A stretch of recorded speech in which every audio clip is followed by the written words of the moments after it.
Hola, buenas tardes. Mi nombre es Beatriz Flores. Soy integrante del equipo de Hablemos del Tema y ahorita vamos a tener otro episodio de Hablemos de que vamos a compartir con Leti Rubio. Bueno, Leti es una de las coordinadoras de Dile al Cáncer Fundación. Ahorita nos va a platicar un poco más sobre ella. Pero bueno. Hola Bea, muchas gracias. Muchas gracias a ustedes por invitarnos, por tomarnos en cuenta. Tenemos una alianza padrísima con ustedes y eso nos encanta. Y muchas gracias por dar voz a esta fundación y a esta causa. No, hombre, gracias a ti por venir aquí a hablar con nosotros. Pero bueno, si quieres primero, pues Leti, platícanos un poco sobre ti y tu rol dentro de la fundación. Bueno, yo soy Leticia Rubio, soy diseñadora gráfica y por giros del destino estoy ayudando ahorita en la fundación. Dile al Cáncer es una fundación creada por jóvenes sobrevivientes de cáncer para apoyar a otros jóvenes diagnosticados con cáncer.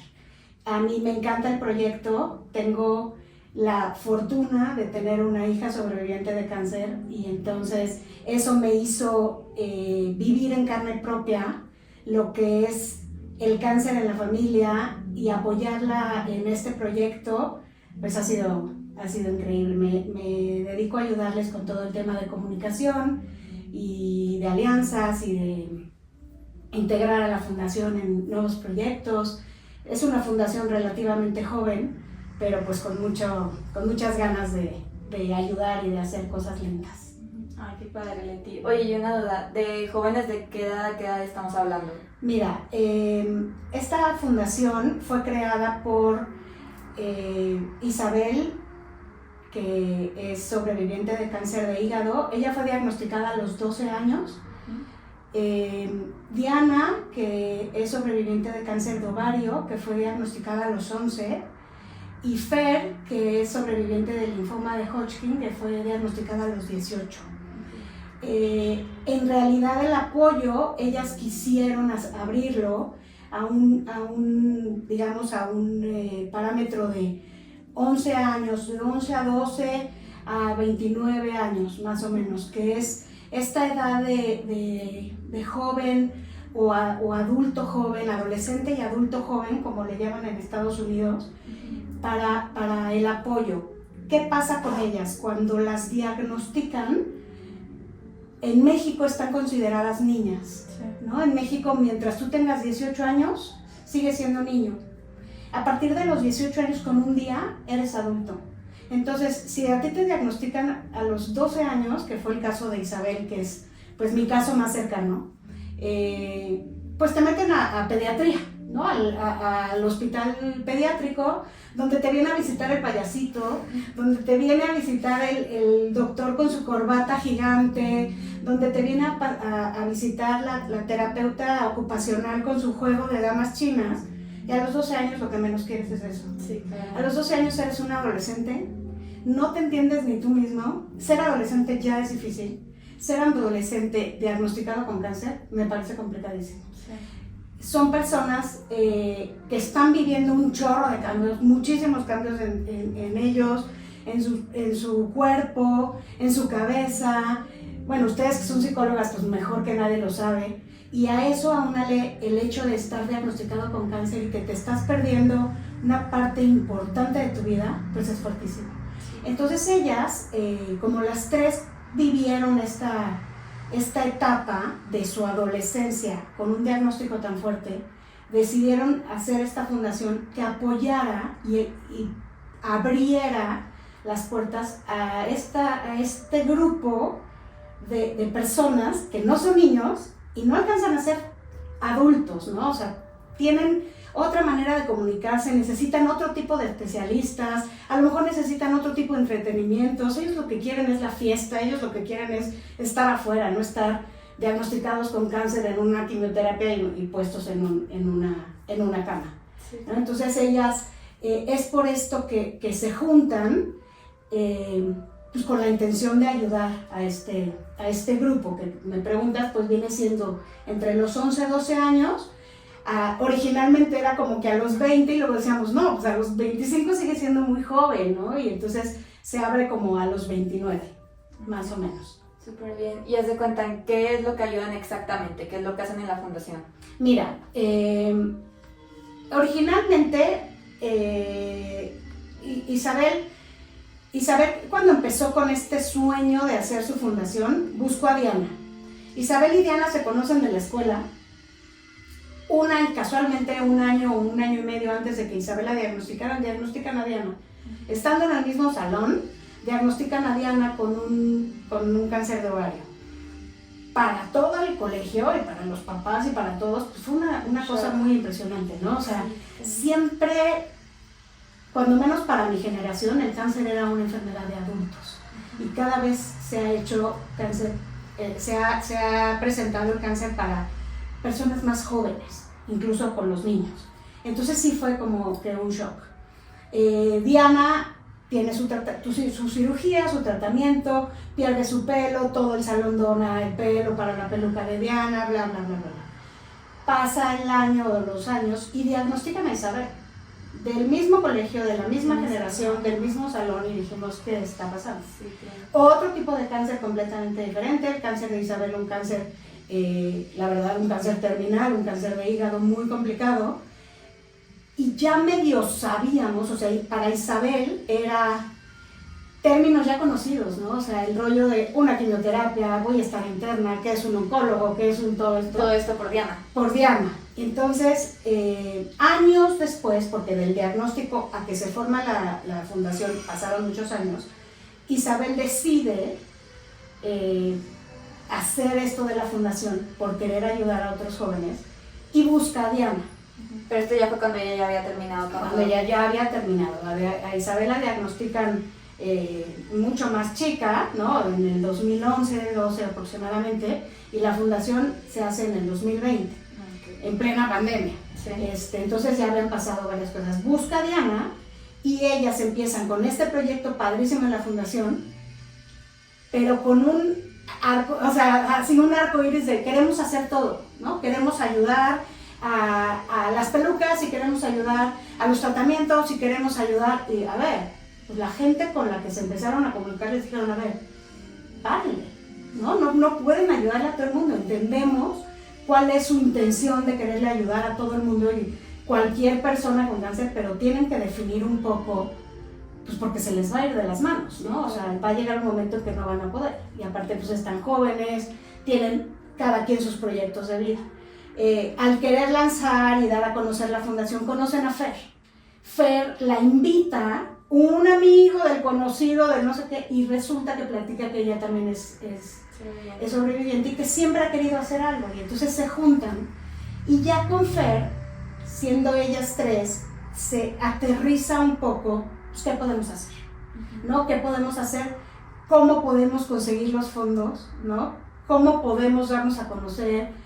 Y esto, juntarle el hecho de que estamos en pandemia y no podemos salir, ¿no? Entonces no podíamos ir a que un abogado nos ayudara, a que alguien diera de alta el nombre, a que el SAT, todos estos trámites. Entonces, muchísimo entre ellas tres y sus grandes amigos, grupos de apoyo, conocidos de los mismos papás, decidieron hacer, por ejemplo, vender camisetas, vender playeras, vender gorras con el logotipo que hicieron de la fundación, para empezar a fondear y entonces decir, ok, ya tenemos algo para ayudar a alguien, ¿no? Y pues ¿a quién? Entonces, por ejemplo, Diana, que en algún momento fue una niña que utilizó peluca, decía, pelucas, yo quiero hacer pelucas, ¿no? Y entonces Isabel decía, bueno, pues a lo mejor trasplantes, y a lo mejor, o sea, todo el mundo opinaba. Y el primer caso de ayuda que se les presenta es un chavo que pierde su pierna por osteosarcoma. El osteosarcoma es cáncer de hueso. Okay. Y entonces en este diagnóstico a él le quitan su pierna desde el fémur, desde la mitad del fémur hasta todo. Y se le presenta este caso por una conocida que es voluntaria, y le habla a Isabel y le dice, este chavo de bajos recursos necesita una prótesis para seguir caminando. Y entonces Isabel las tres, con esta fondeo primero que habían hecho vendiendo sus productos, pagan esa prótesis. Y fue increíble. Y fue increíble ver a Ian ponerse su prótesis por primera vez, esa carita de ese chavo de 15 años, apasionado del fútbol, con estas 3 chavas de su edad, dándole una prótesis de, pues aquí estamos, cuate, ya sabes, o sea, nosotros cubrimos tu prótesis, siempre hay alguien que se suma, Bea, siempre. El protesista era un doctor encantador, que entonces nada más les cobró como la mano de obra o el material, o sea, siempre hay alguien que dice, a ver, mi hermano hace las rótulas, mi hermano se dedica a, ¿no? Entonces gente se empezó a unir. Y cuando tú empiezas a ver que si tú donas, ves lo que está sucediendo, pues la gente empieza a creer, ¿no? Digo, tristemente aquí en México el que no ve no cree, el que no, ¿cómo dicen? El que no ve no cree, sí, así, ¿no? O sea, no somos altruistas de, ay, yo dono y hago el bien sin mirar a quién, no es cierto. Sí, no, quieren evidencia todo. Aquí siempre, o sea, la señora que dona la trenza de la hija quiere que la hija se la lleve casi a la cabecita de la niña con cáncer, y es imposible, ¿no? Entonces ahí empezaron a buscar que estos chavos, este osteosarcoma que se está dando tanto, pues era un medio para poder utilizar el fondo, ¿no? El dinero que ellas recibían. O sea, era algo, ¿cómo decirlo? Cubrible, no sé, o sea, algo pagable, ¿no? Sí. Para una fundación que va empezando y que a lo mejor si la prótesis cuesta 70,000 pesos y yo, pues por medio de todo lo que me había donado la gente o los productos que habían venido, junté 80, pues puedo pagar esa prótesis y cambiarle la vida a ese chavo. Y eso les cambió la vida a las 3 muchísimo. Eso para ellas fue, o sea, la cara de agradecimiento de ese niño, la cara de la mamá, es que no tiene precio. O sea, la cara de la mamá abrazándolas, y entonces yo les decía, a ver, dense cuenta de lo que han hecho. O sea, hay gente que pasa su vida entera sin hacer nada por los demás, nada. Y ustedes hoy le cambiaron la vida a una persona. Ya con eso, esta fundación tiene ese sentido. Y entonces se enfocaron un poco en esta ayuda de insumos médicos, ¿no? O sea, una sonda, algo palpable que puedas ayudar. Es imposible, digo, ya ahorita con la situación como está en el país, pagar unas quimioterapias porque no se pueden conseguir, pagar un tratamiento tristemente son impagables, son muy costosos y la fundación es muy joven. Esperemos en algún momento poderla hacer. Pero por lo pronto era, ya tengo un nombre, ya soy una fundación y ya estoy empezando a ayudar. Y se pasa mucho la voz entre las mismas voluntarias de los hospitales. Esa mamá fue y le dijo y se corre la voz y entonces se te presenta otro caso y se te presenta otro caso. Y para el día de hoy, que tienen ya casi 4 años de fundadas, pues llevan 10 prótesis entregadas y ha sido entre pelucas, porque también han hecho pelucas, entre sondas, insumos médicos, cosas que han ayudado y para ellas ha sido padrísimo. Qué padre. Sí. Y para juntar, haz de cuenta, los fondos también se ha pasado de voz en voz, o ustedes van y buscan también a las personas, o cómo han hecho esa también difusión. Lo que empezaron a hacer, lo que empezamos a hacer un poco con el rollo de comunicación fue pasar la voz, ¿no? Darle voz a la fundación diciendo, a ver, aquí estamos, somos una fundación de jóvenes y tú, joven que estás enojado, ven y cuéntanos tu caso, ¿no? Entonces, desde el logotipo de la fundación, que es como las letras estas, como si fuera una mala palabra y cáncer, sí.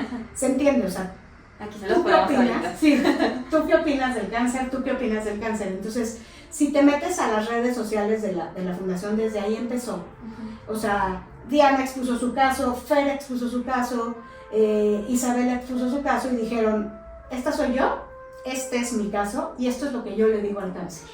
Y entonces fue como una apertura de jóvenes. ¿Qué hacen los jóvenes? Pues usan malas palabras, hablan como carretoneros, como les decía yo, y están enojados, ¿vea? La verdad es que están enojados, o sea, lo que menos quieren es este diagnóstico. Entonces, cuando viene alguien y te dice, hola, oye, mira, nosotros estamos en la misma que tú, cuéntanos tu historia, te vamos a dar voz y si necesitas algo, y lo primero que necesita el joven es alguien que lo entienda y nadie los entiende mejor que alguien que ya pasó por ahí. Porque no es lo mismo la mamá divina que viene y le dice, échale ganas, mi amor.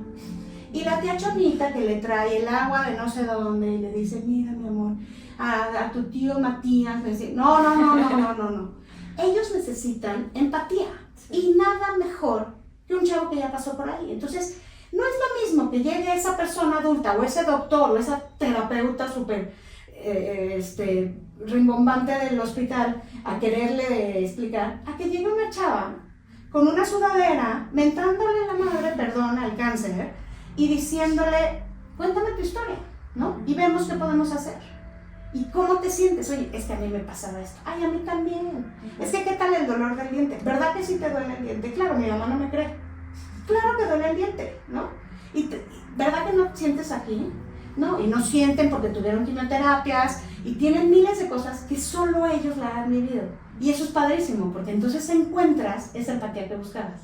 Y ese poder decirle al cáncer de verdad todo lo que opinas, ¿no? Y que sabes que alguien más. Y entonces se van uniendo, pues como sabes, o sea, en redes y en Instagram y en Facebook, y se fue pasando la voz y entre amigos y amigos, todo el mundo tiene un conocido con cáncer. Y cada vez más, tristemente cada vez más cercanos. Y entonces empieza a pasar, y entonces yo tengo un hijo o yo tengo un amigo, pero pues le da pena, pues entonces Fer agarraba el teléfono y le hablaba. Hicieron un grupo de apoyo, ninguna es experta, pero un grupo de apoyo de WhatsApp, donde fueron metiendo a todos los que se iban conectando. Y entonces ahí, oigan, mañana tengo quimioterapia, y alguien pone, no se te olviden las galletitas saladas, te va a ir muy bien, chavo, oye, mucha suerte, avísanos cuando salgas, bla, bla, bla, bla, bla, entre pura gente que está en lo mismo. Sí. Y entonces ese grupo fue creciendo, y de ahí se han ayudado muchísimo. De ahí se dan tips, se apoyan, se echan muchísimas porras, nos enteramos de cosas trágicas, de recaídas, o cuando los dan de alta y se echan porras entre ellos. Y entonces empezamos a tener pues secciones de buenas noticias, secciones de este chavo necesita esta ayuda, y a exponer los casos, y la gente se fue uniendo. Y entonces así fue como se fueron dando a conocer y abriéndose y juntándose cada vez más jóvenes. Ay, qué padre, Leti. Sí, es que siento que justo como dices, no es lo mismo una persona que no lo ha vivido, que viene y te dice, échale ganas a alguien que lo está viviendo, y crear como ese grupo donde están todas las personas que ya saben, pues entre ellos sienten el apoyo así, aunque sea con la mínima palabra de, y acuérdate, no sé, lo de las galletas saladas me encantó, justo dices de que no, pues sí, esta persona sabe y le conoce y lo vivió, entonces siento que sí es como una felicidad también de, no soy el único que está pasando esto y está bien y tengo apoyo. Exacto. Eso es súper importante. Exacto. Oye, y justo, bueno, ya nos contaste un poco que tu hija es sobreviviente de cáncer, pero ¿podrías compartir para ti cómo fue como madre recibir ese diagnóstico? Mira, sí, la verdad fue duro. Te voy a platicar algo rápido. Después de todo el diagnóstico de mi hija, yo estudié mucho y al día de hoy, bueno, soy tanatóloga, logoterapeuta, me metí a estudiar y me hubiera encantado tenerlo antes. Te voy a explicar por qué. Yo tengo 3 hijos, Isabel es justo la del medio.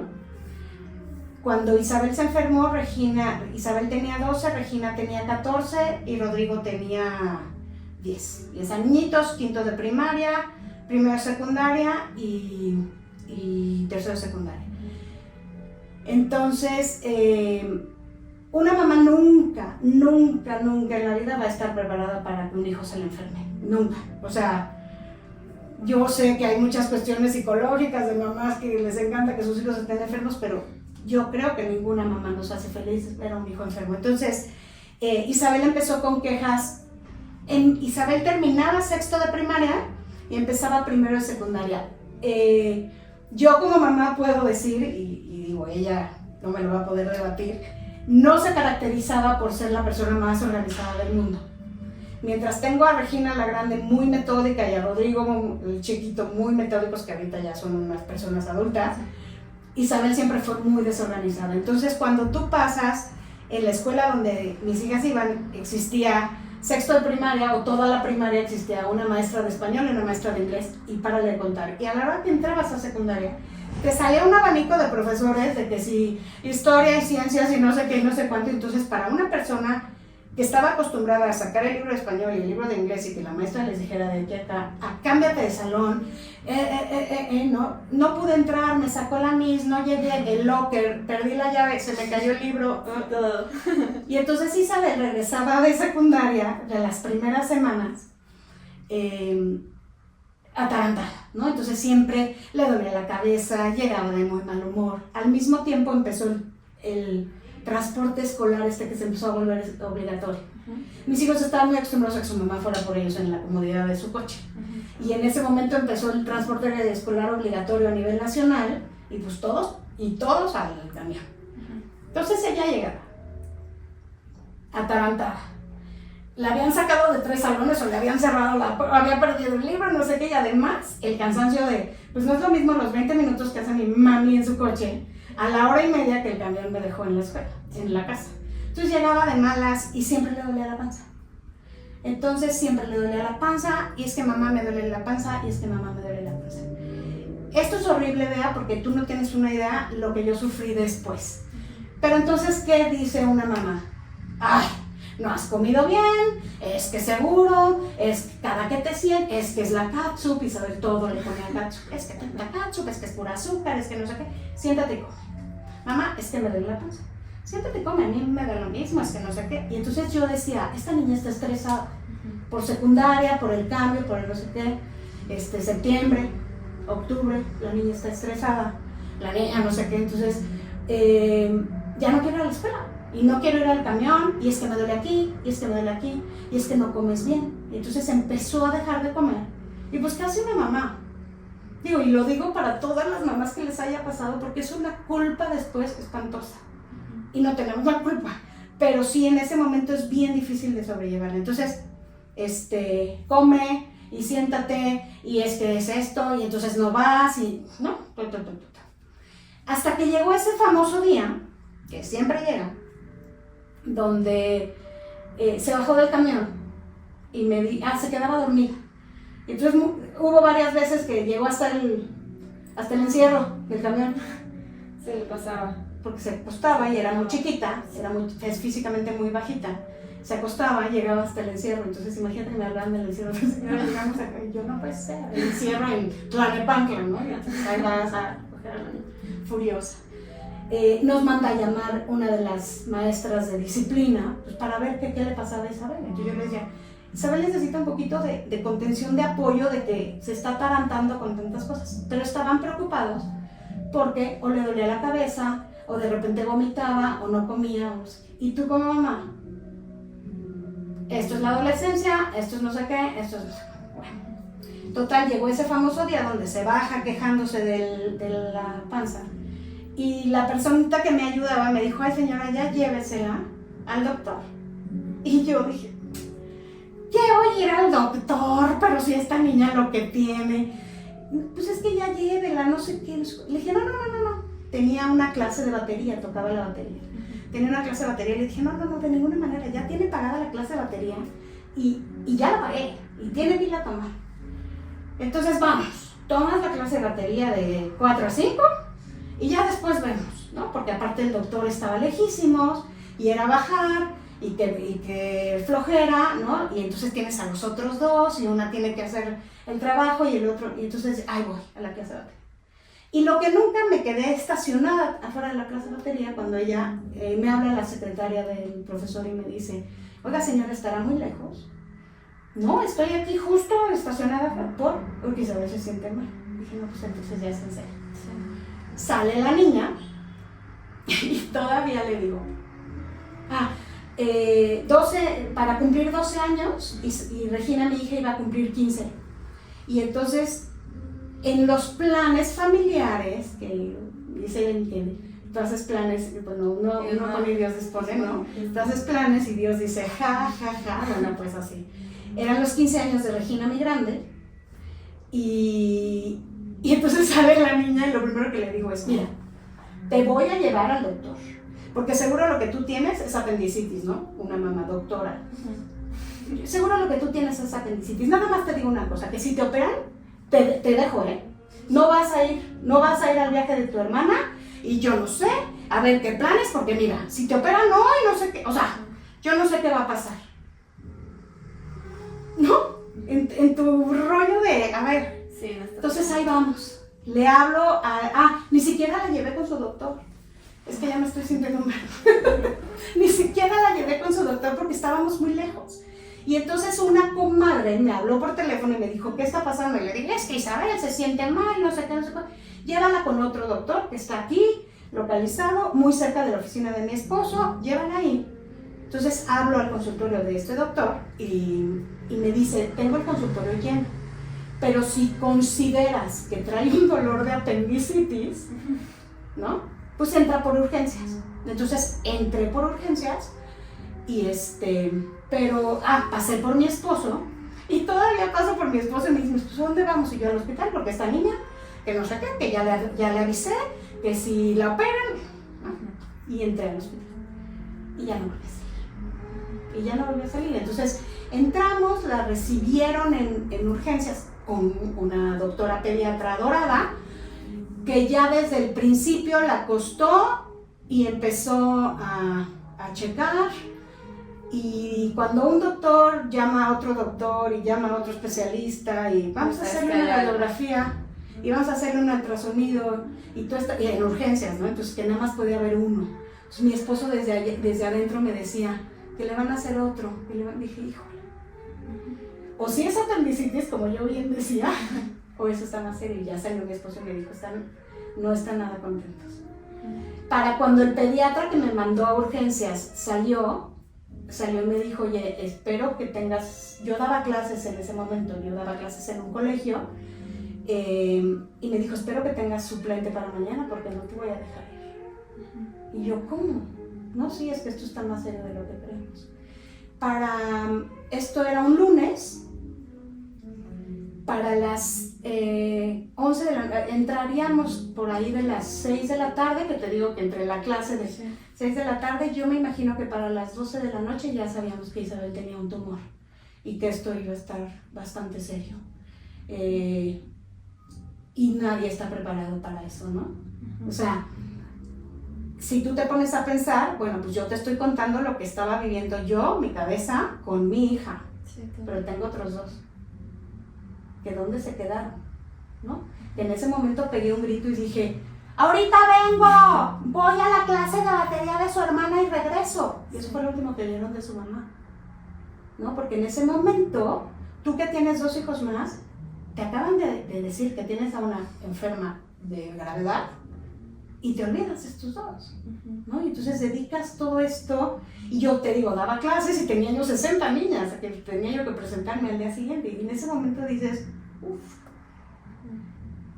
Entonces es fuerte porque empiezas tú a cargar como con una culpa fuertísima, porque en ese momento dices, ¿cuánto tiempo tiene de quejarse de la panza? ¿Cuántas veces me dijo mamá, no quiero mamá, me duele mamá, no tengo hambre mamá, tengo sueño, ¿no? Y tú, y mira, muchos años me he tardado y mucha gente me ha apoyado y mucho he estudiado para que se me quite ese sentimiento, pero es algo bien fuerte, o sea, es una culpa de mamá. Mucho tiempo después yo pensaba, bueno, a mamás que me ha tocado apoyar o acompañar, ¿cuántas veces a nosotras mismas nos dijeron de jóvenes o adolescentes cuando te dolían las rodillas? Mamá, me duelen las rodillas. ¿Qué te contestaba tu mamá? No, pues no estás bien sentada, no sé. Pero... bueno, a mí me contestaba, estás creciendo. Nunca lo logré esto de estás creciendo, pero a mí me contestaba, no hombre, estás creciendo. O mamá, me duele el pecho. Ay, te va a crecer. O te va a bajar. Sí, claro. O me duele la cadera. No, es que me duele la cadera. Ay, mi amor, pues es que seguro esos asientos del colegio. O sea, nos tardamos mucho en hacerles caso a los chavos, bueno, a los hijos. Y además, en una época adolescente, el adolescente se tarda en decir, ¿no? El adolescente se tarda en ir a decirle a su mamá que tiene una bolita a lo mejor en un pecho, una bolita a lo mejor en un testículo, o sea, es bien difícil. Pero al final, el que tienes un hijo enfermo, te lo repito como te lo dije al principio, nadie está listo para tener un hijo enfermo. Y menos cuando sientes que no le hiciste el suficiente caso o lo suficientemente rápido. Pero siento que justo es algo como muy normal, o sea, yo me acuerdo que en mi escuela te dolía la cabeza, las piernas, el oído, todo, un té de manzanilla. Totalmente. Y llevas a tu casa y te daban el mismo té de manzanilla. Totalmente, sí, sí. Y a veces sí era el té de manzanilla, sí. porque a veces tú misma exagerabas o ya te querías ir o estabas de mal humor y inventabas que te sentías mal en el colegio para irte a dormir. Claro. Entonces pues siento que una también como mamá pues dice, no, pues ya la conozco, de que sé que ahorita se le pasa, que es algo así, que es algo normalmente que ella haría.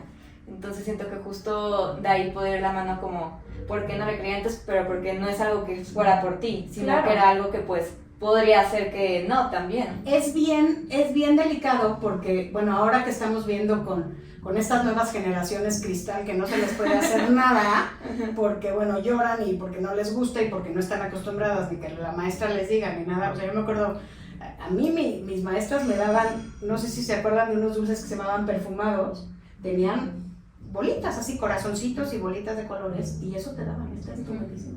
Sí. Y yo me enfermaba, o sea, yo me sentía mal y me iba al diván, a donde estaba el salón de maestros, justo en la clase de ética o lógica o alguna que no me gustaba y me enfermaba justo una hora. Sí. Sí, yo lo entiendo. Lo entiendes mucho, o sea, todos lo hemos aplicado. Entonces, esa es la dificultad, de dónde a dónde, pues tienes que estar pendiente, y de dónde a dónde, pues bájale, porque pues, es una exageración y lo vas a hacer hipocondríaco, ¿no? También. Sí, 100%. Y justo es como qué cambios emocionales y personales experimentaste tú en frente a la situación. O sea, no sé, un ejemplo podría ser como tú que me contabas que tus dos hijos también, pues, ¿dónde están? Estabas más centrada en ella, pero luego cómo estabas y tus emociones en esos momentos. ¿Pensabas también como qué está pasando aquí, qué estoy haciendo acá o cómo? Sí. Mira, para el día siguiente que ella la internaron, ya entre especialistas, revisiones y demás, ya sabíamos que era cáncer. Es horrible porque, así como te digo, nadie está preparado para un hijo enfermo, mucho menos para que te digan cáncer, ¿no? Mucho menos. Yo me acuerdo de haber estado sentada, nos llamaron a una salita que había ahí en el hospital, que mi marido después le puso la sala de las desgracias, porque cada que nos llamaban a la sala había algo más, y algo más, y algo más. Entonces ya, yo me acuerdo de haber estado sentada ahí, de que empezaron a usar términos médicos que hoy pues ya conozco, pero que en aquel momento dije, ¿qué es esto? ¿No? ¿Qué me están diciendo? Y entonces que te empiezan a explicar, y que si el hígado, y que si el tumor, y que si es un hepatocarcinoma, y que si es el tamaño de bla, bla, bla, bla, bla. Y yo me acuerdo de dejar de oír, como en un tubo, y hasta el piso, ¿no? Y entonces desmayaba hasta el piso, levanten a la señora, porque tiene que seguir escuchando. Entonces denle su alcohol, ¿no? Ponle su alcohol. Y siéntese, señora, porque no hemos acabado. Entonces, ¿cuáles son las opciones? ¿De qué se trata? Para Alejandro, mi esposo, y para mí fue muy impresionante cuando nos dijeron que el cáncer de Isabel, que es un hepatocarcinoma, ocupaba no me acuerdo si el 75-80% del hígado, ¿no? De un lado del hígado, o sea, era una cosa bestial. Y era un pronóstico muy, muy pequeño, o sea, de librarla. Al principio nos dieron primero el diagnóstico, como que qué puede seguir, cuáles eran las opciones, ¿no?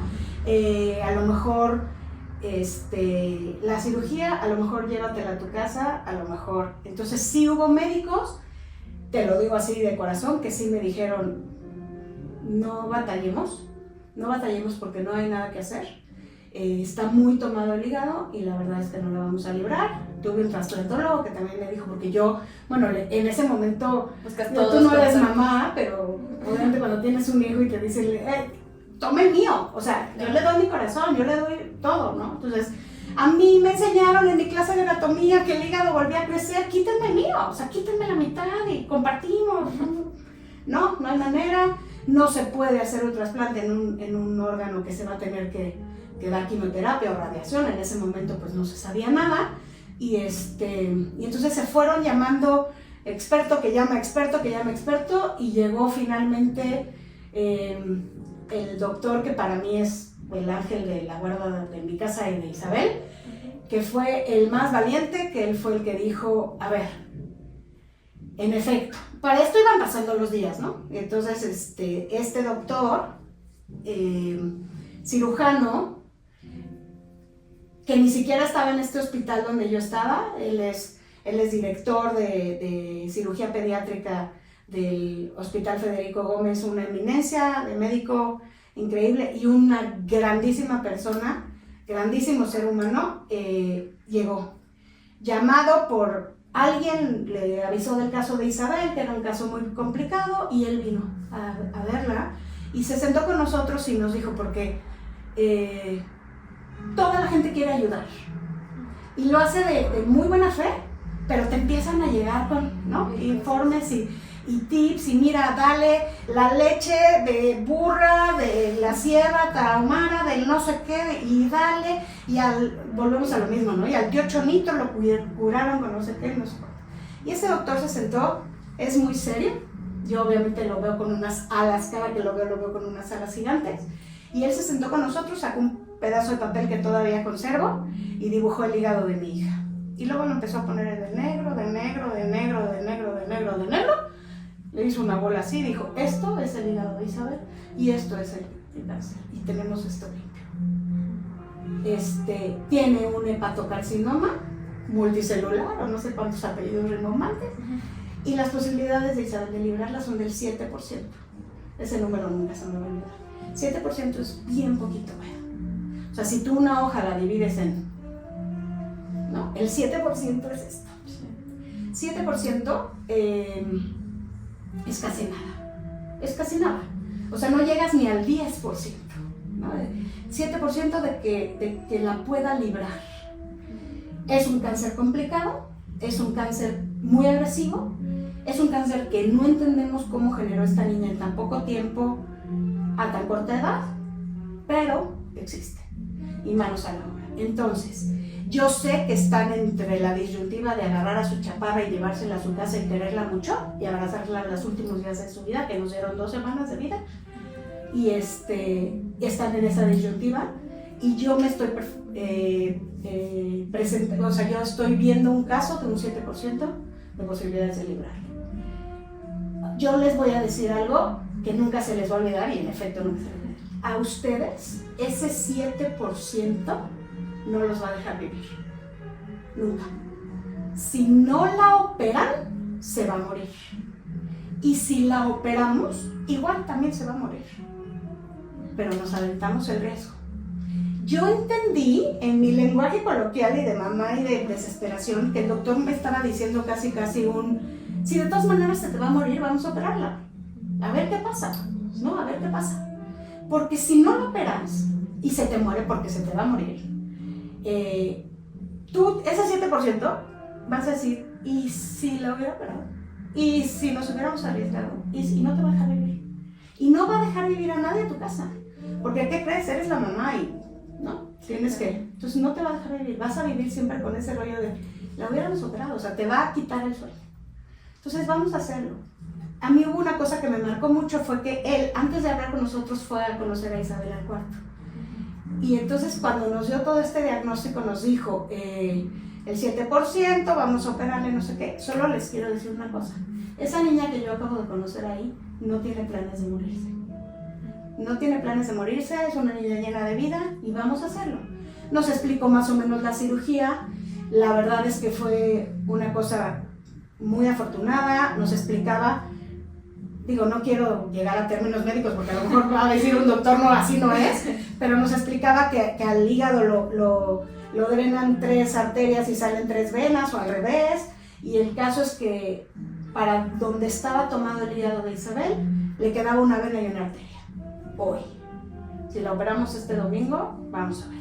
Yo todavía me doy el lujo de decir, no, doctor, ¿cómo el domingo? El domingo no ha de trabajar nadie.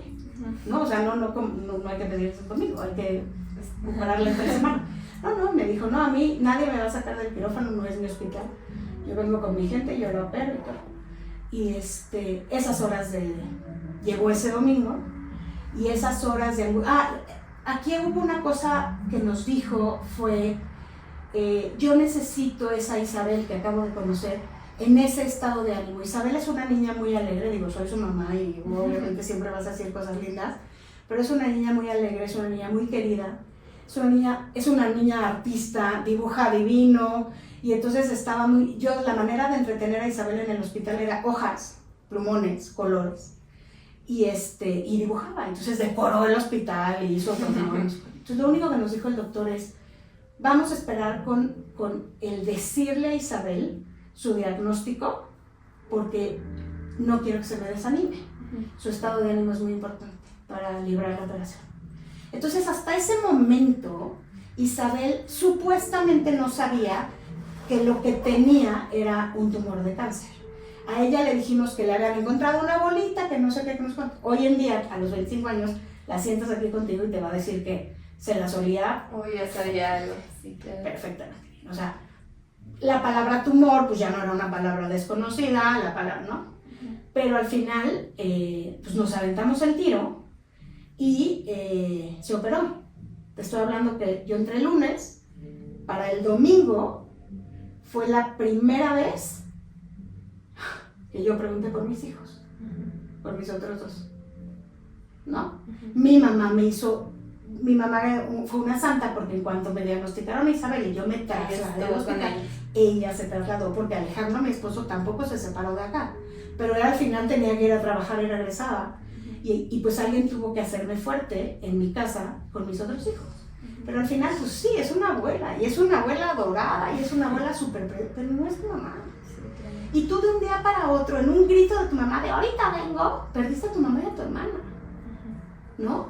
Y como que tú con esta mamá, con este duelo tan fuerte que estás viviendo, pues lo que menos piensas es, tengo otros dos que están viviendo un duelo que no te estás dando cuenta, ¿no? O sea, que se está acostando un niñito de quinto de primaria, así de, pues no sé qué va a pasar mañana. La Rumi, o sea, la hermana que dormía con Isabel, pues no está mi hermana hace una semana, ¿no? No le habíamos dicho el diagnóstico a Isabel, pues por supuesto no se lo habíamos dicho a los hermanos, no había habido tiempo. Y es cañón cuando te das cuenta que tú estás viendo por ti y por tu pollo que tienes aquí enfermo, tienes atrás a los otros dos en mi caso, y a mi esposo, ¿no? Y estás desbocada completamente en esto, que es lógico, sí, o sea, es lógico. Pero, pues sí, en ese momento, pues, llega un momento en que tienes que pensar que dejaste a dos atrás. Y yo me acuerdo que el primero que fue y me dijo fue, Alejandro, mi esposo, me dijo, a ver, yo me voy a quedar toda la tarde con Isabel, ve a ver a tus hijos. Y tú, en este afán de querer estar con ella para que esté bien, ¿no? Porque tú eres como que la que sabe y eres la mamá. Yo le decía, no, pero es que tú no sabes a qué hora le van a poner, es que tú no sabes. No, sí sé, soy el papá, y si no le toco el timbre viene la enfermera. Sí, claro. No eres Wonder Woman y no vas a solucionar, pero este lazo que se forma de que tú no la quieres perder, y entonces yo regresé con los otros y claro, pues te das cuenta que tienes a dos, una quinceañera, que por cierto perdió su viaje de 15 años, obviamente que no se hizo, una quinceañera que estaba entre triste pero enojada, tú imagínate el odio al cáncer de esa, sin tenerlo, imagínate, sin su viaje de 15 años, encargada de su hermanito, ¿no? Encargada de ver que el hermano hiciera la tarea, firmar la libreta de tareas, que no le faltara la cartulina, a los 14 años, que tampoco te corresponde. O sea, que hay muchísima gente que lo hace, pero no es la edad que te corresponde. No te toca. Y aunque estuviera mi mamá, pues mi mamá inmediatamente, oye, ¿a qué hora cenan, mi amor? ¿O qué le gusta a tu hermano? Ah, bueno, pues pregúntale a mi hermano, ¿no? O sea, las abuelas, educadas a la antigua, pues siempre se van a ir con la mujer a ver qué se soluciona. Entonces, Regina tuvo que madurar y hacer cosas que a lo mejor pues en ese momento ayudó muchísimo, pero no le correspondía, ¿no? Entonces ella vivió su duelo de otra manera y tú como mamá pues no te das cuenta de lo que están viviendo ellos y está fuertísimo. Pues ellos también perdieron una hermana en esa temporada y una mamá. es duro, Sí, claro. es duro. Sí, aparte también el papá estaba, pero no estaba. Claro, Entonces, sí. No, y no era la época de tanta comunicación en celular, ¿no? Existían las Blackberries y todo el mundo escribía y demás, pero no era todo esto de, oye, comunícate, sí, tan fácil como es ahorita. Sí, que ya. ahorita que abres y FaceTime, no sé, todas estas cosas y estás en comunicación. En aquel entonces, pues, que no es tantos años, pero pues sí, en cuestión tecnológica ha sido diferente. Sí. Siento que a lo mejor para mis hijos hubiera sido menos dura la pérdida de temporal de su hermana si la hubieran podido ver, si a cada rato hubieran podido estar en comunicación. Simplemente que los hubieran dejado entrar, que tampoco era. O sea, ellos nunca fueron al hospital. Sí, nada. Sí fueron, ya cuando Isabel la operaron y estuvo, es que después de la operación pues vinieron varias cuestiones, estuvo mucho tiempo en terapia intensiva y entonces y estuvo aislada, y ya cuando le dieron permiso pues sí fueron los hermanos a ver, que fue un momento así como que impresionante. Sí, claro. Pero sí, es una pérdida que tú la platicas como propia, es un duelo que tú lo platicas como propio, pero al final, híjole, hablar con un chorro. Sí, no es solo tuyo, Sí. es tu familia en general. Sí. Todos los que estaban pasando por ese momento. Exacto. Oye, Leti, ¿y tú crees, o sea, ya hemos platicado un poco, pero cuáles fueron en general los principales desafíos emocionales que lidiaron con el diagnóstico de tu hija? O sea, no sé, 3 emociones que dijiste que estas fueron las que más estuvieron en tu mente todo ese tiempo. Mira, un nivel de enojo impresionante. Un nivel de enojo.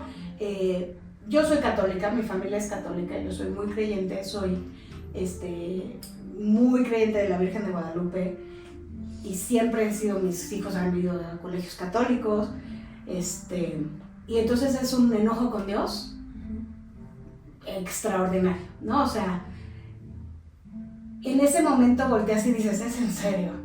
O sea, ve ese pedacito de vida de 12 años, que aparte te digo que además se daba mucha ternura porque es muy chiquita. Y entonces yo decía, ¿por qué? Al mismo tiempo, digo, no sé si venga mucho al caso, pero al mismo tiempo del diagnóstico de Isabel, hubo este caso muy peculiar de unos, es horrible lo que voy a contar, pero unos descabezados que colgaron los cuerpos en Santa Fe, en un puente peatonal. Y entonces, viendo la tele ahí, yo volteaba y decía, habiendo tanta gente mala, ¿por qué agarras a esta niña? O sea, ¿por qué ella? ¿Qué hizo? Aparte, una niña súper comprometida, pero metida, ya sabes, en familia misionera y la que iba a todos los apostolados y la niña más, de verdad noble. No porque los otros no lo sean, porque son buenos niños los 3. Pero de estas niñas, ¿qué sé yo? ¿Por qué? Sí. O sea, viendo tanta gente mayor que le ruega a Dios diario morirse, ¿por qué agarras a la mía? ¿No? Entonces, yo trabajaba en una escuela del mismo estilo de la escuela de mis hijos, una escuela católica, con un capellán, y entonces hay un momento muy especial que es cuando me va a ver el padre del colegio, pues como para verme a mí, platicar conmigo y ver a Isabel. Y yo estaba sentada así como estás tú y se abre el elevador y sale el padre. Y yo, pues, no me le fui a los golpes porque me contuve, pero entonces volteé y le dije, no, padre, no, a mí no me venga usted ahorita con su Dios bueno. A mí, y el pobre padrecito se quedó así parado. Le dije, no, ni se baje, ni me venga a sermonear, con que tenemos un Dios bueno, que nos ama a todos. Cuando tiene a mi hija metida en terapia intensiva, gravísima, no, ven. Y entonces el padre, ya alguna señora por ahí se paró y lo orilló, ¿no? Y dijo, bueno, pues es que, y es lógico, o sea, una de las cosas más fuertes de este tipo de dolores, pues es el enojo, es esa ira y es ese decir, ¿por qué a mí? De veras, o ¿por qué a ella, no? O sea, ¿por qué a nosotros? ¿Por qué? Y después, ya mucho tiempo después dije, bueno, y Dios me va a contestar un día, ¿por qué no? O sea, ¿quién eres? ¿O quién te crees? ¿O por qué no te lo podía yo mandar a ti? ¿No? O sea, por algo te lo mandé a ti. Pero en ese momento sí es ese enojo, ¿no? Después viene una tristeza. Al principio es como una tristeza un poco egoísta, Bea, porque los papás no estamos preparados para perder a un hijo. Si no estamos preparados para que se enferme, pues menos para perderlo. O sea, cronológicamente en nuestra cabeza no está preparado que tú te vas a morir antes que tus papás, o que a ti se te va a morir un hijo antes que tú, ¿no? O sea, vaya, obviamente sucede, pero como que en tu cabeza dices, todo debería de ser por orden cronológico. O sea, el Señor llegó a los 90 años, o sea, por eso cuando la gente se muere a los 90 años dices, ay, qué pena, ¿no? Se muere a los 35 y dices, oye, qué joven, qué tragedia, qué problema. Pero pues por orden cronológico. Cuando yo estaba muy chica, tenía un grupo de primos, de esos primos de cariño que tenemos todos, hijos de las mamás. Y tenía yo unos amigos gemelos, bueno, primos de cariño gemelos, que me llevaban como 2 meses. Les llevaba más bien yo de 2 meses. Yo soy de abril y ellos eran de julio. Y entonces me acuerdo en una plática de niños que Eric, uno de ellos, me dijo, ay, tú te vas a morir primero. Tendríamos 8 años, te lo juro. Y yo volteé y le dije, ¿por? Pues porque eres más grande. Pues sí. Y seguimos jugando. Y se me quedó grabadísimo de todo tiene que suceder por orden cronológico. Entonces cuando tienes este rollo de que se te puede morir tu hija, ¿no? Porque está diagnosticada con esta enfermedad, ya la operaron, pero pues la está librando y cada día es una lucha y está conectada y está. Y entonces no sabes si ese rollo es un poquito egoísta porque tú no estás preparado a no tener a tu hijo. O sea, estás pensando en tu dolor, no te está importando el dolor de nadie más que el tuyo, ¿no? O sea, dices, a ver, ¿qué voy a hacer yo sin mi hijo? ¿Qué va a hacer tu marido sin su hijo? ¿Qué va a hacer tu hijo sin sus hermanos? ¿Qué va a hacer la abuela sin su...? ¿No? Pero se vuelve un poco egoísta. Ese es como el segundo sentimiento, ¿no? Que me estás preguntando. O sea, primero sí esa furia y después, en mi caso, yo no sé si iluminada por la Virgen, por Dios, por toda la gente que me rodeó, una fuerza que saqué, no me preguntes eso. O sea, esa fuerza que me llegó un día que Isabel estaba muy mala, le estaban haciendo reacción las plaquetas y la sangre que le estaban poniendo, alguna cosa se complicó, tenía buenos pulmones, o sea, estaba muy mal el cuadro. Y en un momento me dijo, ella solita, me dijo, ma, me acuerdo perfecto de esa escena porque yo entré y estaba en la camita en terapia intensiva y había pasado una crisis horrible de una reacción, estaba ahí toda roja, le había hecho reacción la sangre o las plaquetas, alguna cosa, y entonces se había peleado, se había querido arrancar, total, me habían dejado entrar a la terapia para tranquilizarla. Y entonces me dijeron, en contra de todos, pero yo me colaba a terapia intensiva. Sí. Y entonces me dijo, ya que la logré tranquilizar y la abracé y todo, y me dijo, ya mamita, ya no puedo, ya déjame que me vaya. Y en ese momento dije, no, mi amor, no, y la senté y le dije, no, a mí nadie se me muere, a mí no se me muere, y tú de esta vas a salir y a partir de ahora y le vamos a echar. Entonces, como que esa fuerza, ¿no? Que dices, suena hasta, a ver, señora, ¿qué te pasa? No está en tus manos, ¿no? Porque dices, no, a mí no, nadie se me muere, y la senté, le dije, vamos a salir de esta y le vamos a echar todas las ganas, y vamos a hacer, y vamos a tornar, y a ver cómo salen las cosas, pero que la sientas y dices, ¿no? Y me acuerdo perfecto de su cabecita así ya, toda, te digo, empezaban sus primeras quimioterapias, ya la habían operado, las quimioterapias se las tuvieron que poner luego, entonces la agarraron muy débil. Y tenía que ser luego por ser un órgano tan grande y un órgano de transporte, o sea, el hígado pues comunica todo, entonces no se querían arriesgar. Entonces luego las quimios, así como le dan en la torre a las células cancerígenas, le dan en la torre a todo lo demás. Entonces hay miles de segundas ¿cómo se llama? Reacciones, que pues los oncólogos no te dicen, si no, no te las pones. O sea, miles de cosas que te pueden pasar, afectan los huesos, afectan los oídos, afectan mucho, pero es lo único que hay. Y entonces tampoco te puedes dar el lujo de decir, no, pues yo no le puse quimioterapia si soy una valiente con mi hija, ¿no? Pues era y seguimos al pie de la letra lo que nos dijeron los médicos y listo. Entonces esa fuerza que de repente sacas y que también en algún momento es como, si oyes mi frase fue, no, a mí nadie se me muere. No fue, tú no te mueres, no fue a mí nadie se me muere. No, o sea, a mí, oyes tu recuento y dices, qué chistosas mis reacciones, pero pues son las reacciones de una mamá, Sí, claro. ¿no? De que no estás lista ni preparada, ni nadie te enseña a estar lista para perder un hijo. Sí, claro. Sí, está muy cañón porque justo ahorita me acuerdo de una experiencia que ya te había contado un poco que viví también hace como pocos años, una experiencia así que estuvimos en un hospital y todo, y yo me acuerdo que veía a mi mamá y decía, es que ¿de dónde saca la fuerza? ¿De dónde la saca? ¿De dónde la saca? Porque para mí ella era mi modelo de, si tú no estás fuerte, no, pues ya valió todo, o sea, la casa ya para abajo. Y me acuerdo un día que me dijo de que, vea, ¿qué vamos a hacer? No, ahí a mí se me quería caer todo, o sea, yo dije, si mi mamá me está diciendo, ¿qué vamos a hacer? Y ahorita le dije, no sé, pero tú dime y hacemos lo que quieras, pero no sé. Y me dijo, no, es que no sé.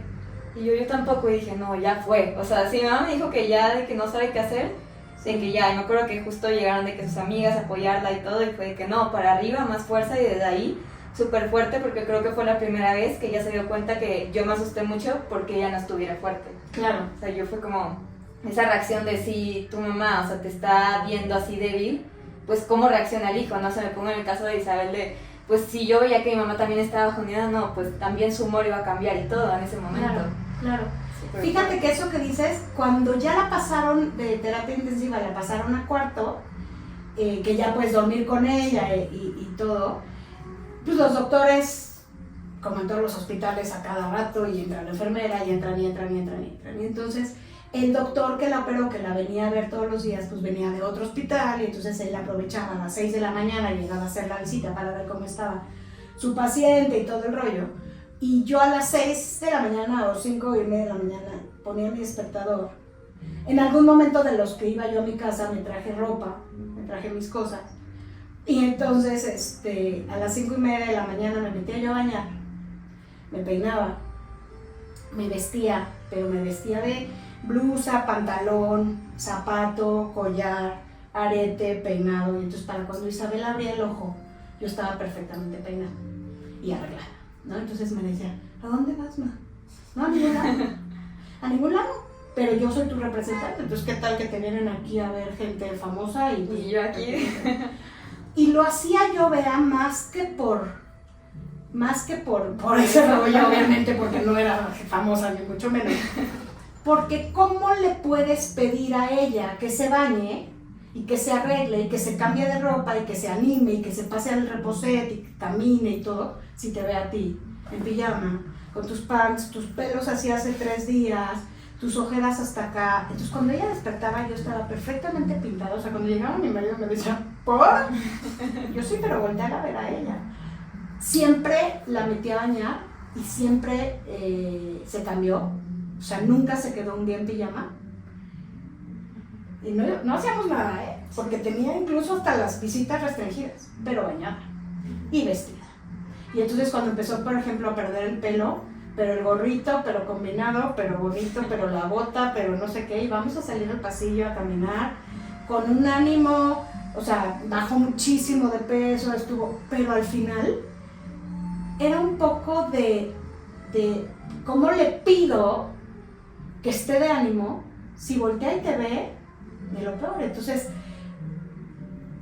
pero rompecabezas, ¿no? Aparte es una niña que no le gustaba en aquel entonces ver la tele.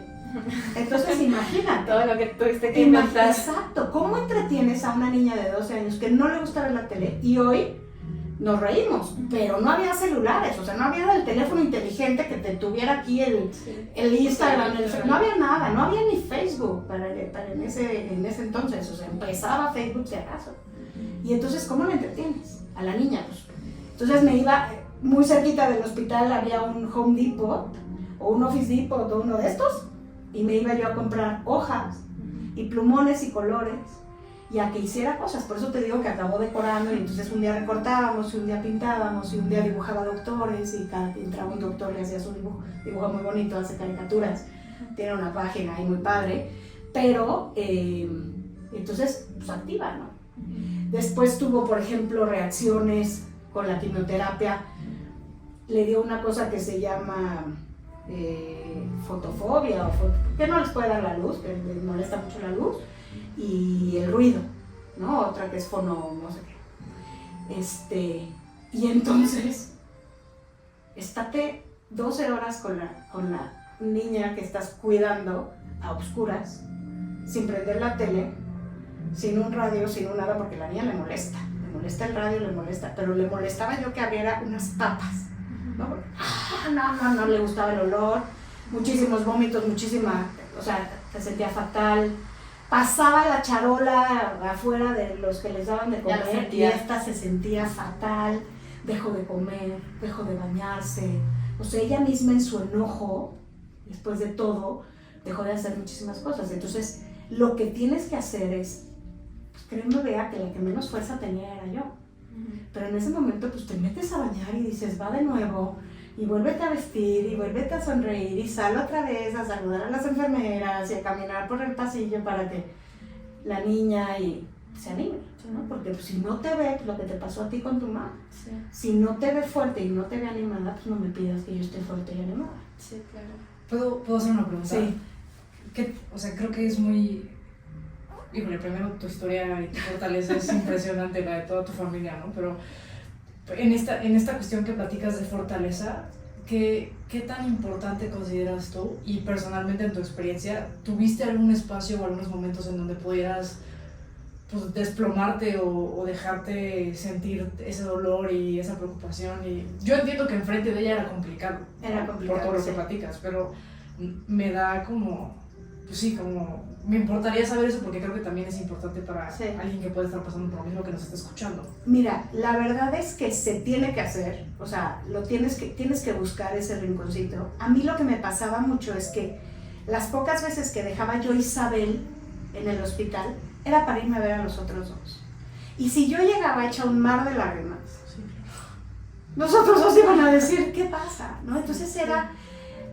Esos momentos de la regadera, de meterte a llorar en la regadera, que salías así de casi ponerte la bota, los trayectos en el coche, ¿no? De que ya me voy a ver alguno, y desde que me subía yo, de repente me bajaba. Mi mamá me llevaba algunas veces a mis hijos a la cafetería, pues no podían entrar y no sé qué, entonces me bajaba a verlos. Y yo lo que quería era un abrazo de mi mamá y derrumbarme con mi mamá, y cuando veía yo que traía a los otros dos, ¿no? Sí, claro.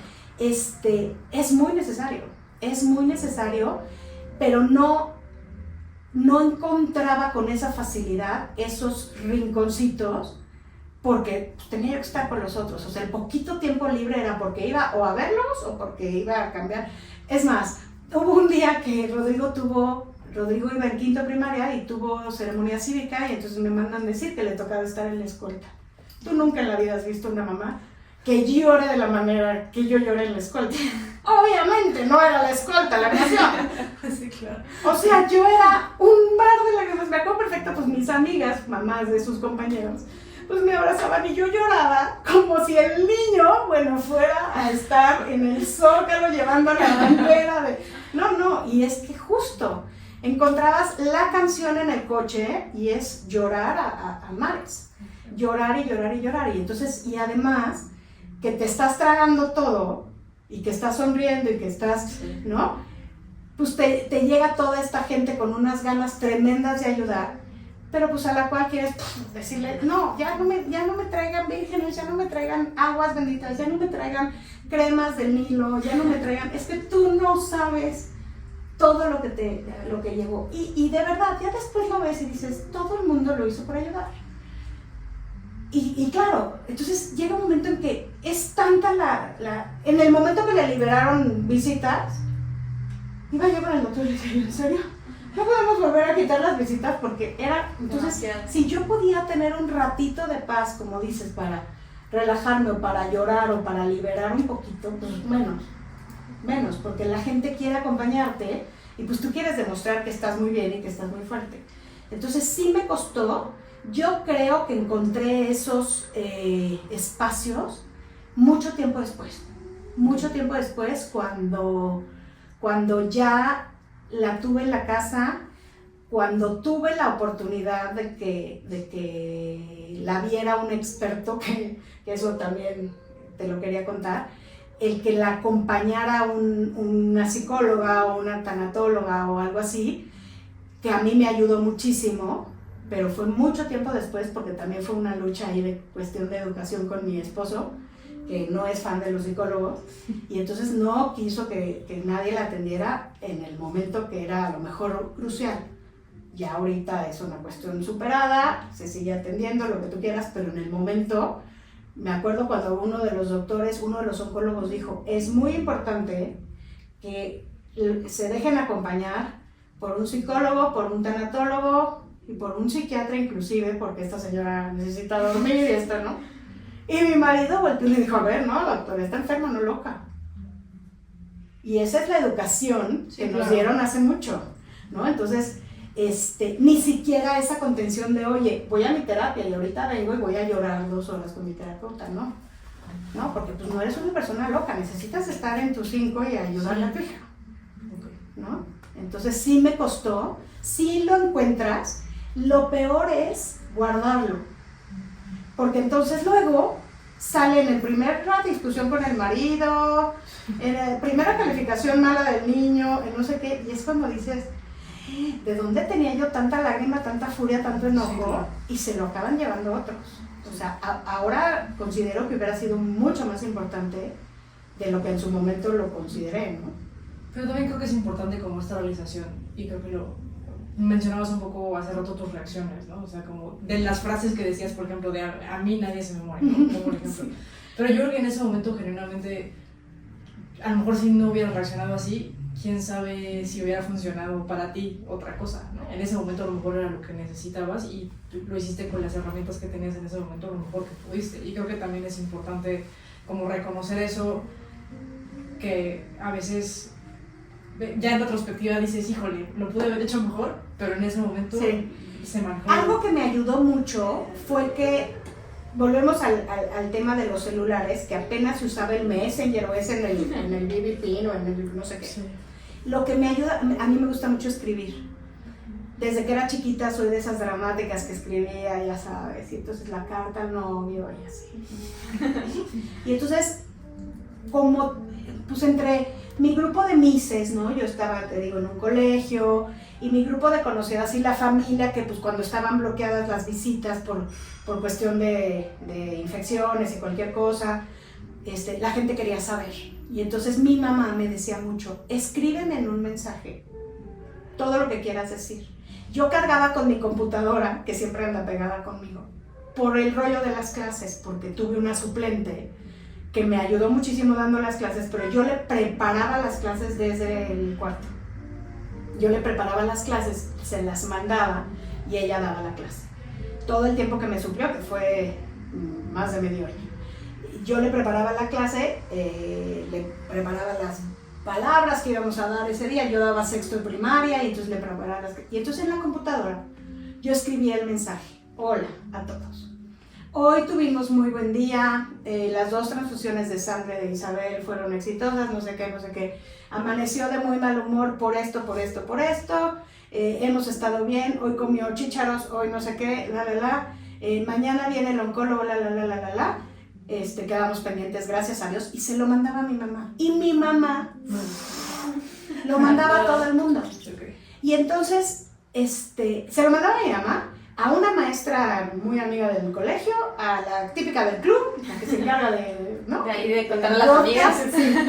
Y entonces la gente estaba enterada y yo de esa manera me choca hablar por teléfono y entonces me ahorraba el que me estuvieran hablando al hospital. ¿Cómo sigue? ¿Cómo no sé qué? Y entonces yo decía, no puedo contestar. Siempre aclaraba, no puedo contestar llamadas porque estoy con ella 100% del tiempo, no sé qué, pero les agradezco a todos los detalles, el sándwich, el café, lo que me han llevado, gracias a Dios, y lo mandaba. Y entonces encontré ese canal para escribir, como todo, ¿no? Hoy pasamos, porque lo trataba de hacer lo más real posible, o sea, no era, yupi, hoy estamos muy bien, no, hoy pasamos una pésima noche, le hicieron reacción las plaquetas, tiene mucha calentura, va de regreso a terapia intensiva, entonces la gente se entera, pero sí era una forma mía de desahogarlo. Y luego una amiga del colegio me dijo, haz un libro con eso, haz un libro con todo lo que nos mandaste. Pero bueno, sí encontré ese canal. A lo mejor en ese momento que lo estás escribiendo, pues como era cuando estaba dormida Isabel, pues sí era como que, dices qué sentimiento, y lloraba y lo que quieras. Sí, se procesa. Pero procuraba que la que no me viera llorar fuera ella, o no me vieran llorar fueron mis hijos. O sea, para ti fue muy importante tener como quiera esa red de apoyo, aunque fuera así por medio de mensajes y todo, para poder vivir el proceso. Sí, sí, me fue muy importante, aparece ayuda de donde menos te lo imaginas. Sí. De donde menos te lo imaginas. La señora que ni siquiera quiere pasar a ver a la niña, pero pasa y te deja un café en la puerta y un sanguchito y te deja un mensajito de pensé en ti, te dejé el café, ¿no? Y dices, wow, qué increíble, o sea, ni siquiera quise entrar a que la niña me viera, que ya la vine a visitar. Colegios enteros que hicieron cadenas de oración y mandaban tarjetas y ella leía, o sea, ella se sentía muy querida y muy extrañada porque pues campañas en su misma escuela. El caso era un caso muy serio. La verdad es que yo sí considero que Isabel es un caso para la araña. Su doctor lo considera, o sea, su doctor un día me dijo una frase de yo no sé a quién se la encargaste. O sea, pero esta niña está aquí. Entonces sí era un caso muy, muy, muy complicado y la gente lo sabía. Entonces la gente pues empieza a ver que está noviembre, diciembre, enero, febrero, marzo, y estas siguen en el hospital. No está tan chistoso, ¿no? Entonces se empieza a unir, empieza a juntar y eso siento que a ella le ayudaba. O sea, recibir las cartitas de las amigas, recibir el mensaje. Entonces yo me odiaban en el hospital, yo creo, porque era la reina del diurex. Lo que le mandaran se lo pegaba. Claro, las primeras semanas, pues unas aquí. Y eso. Después, así. Y entonces los peluches y entonces todo. Pero para que ella supiera que había un después, o sea, que había un que sigue, ¿no? O sea, te están esperando y tienes un proyecto de vida que tiene que seguir. O sea, esto no se termina aquí. Sí, claro. ¿No? Eso era importante. Para ella y para mí. Sí, sí, pues es que también si el apoyo nada más era para ti, también, o sea, siento Sí. que justo tenía que haber como algo que las uniera a las dos, porque Sí. cuando tu chance la cartita era para Isabel, pero tú la pegabas y tú estabas también ahí, eras parte de ese apoyo y también Sí. sentías qué padre ver cómo apoyan a mi hija. Sí. Oye, Leti, ¿y cómo crees que la fundación pueda ayudar a construir esas redes para otras familias?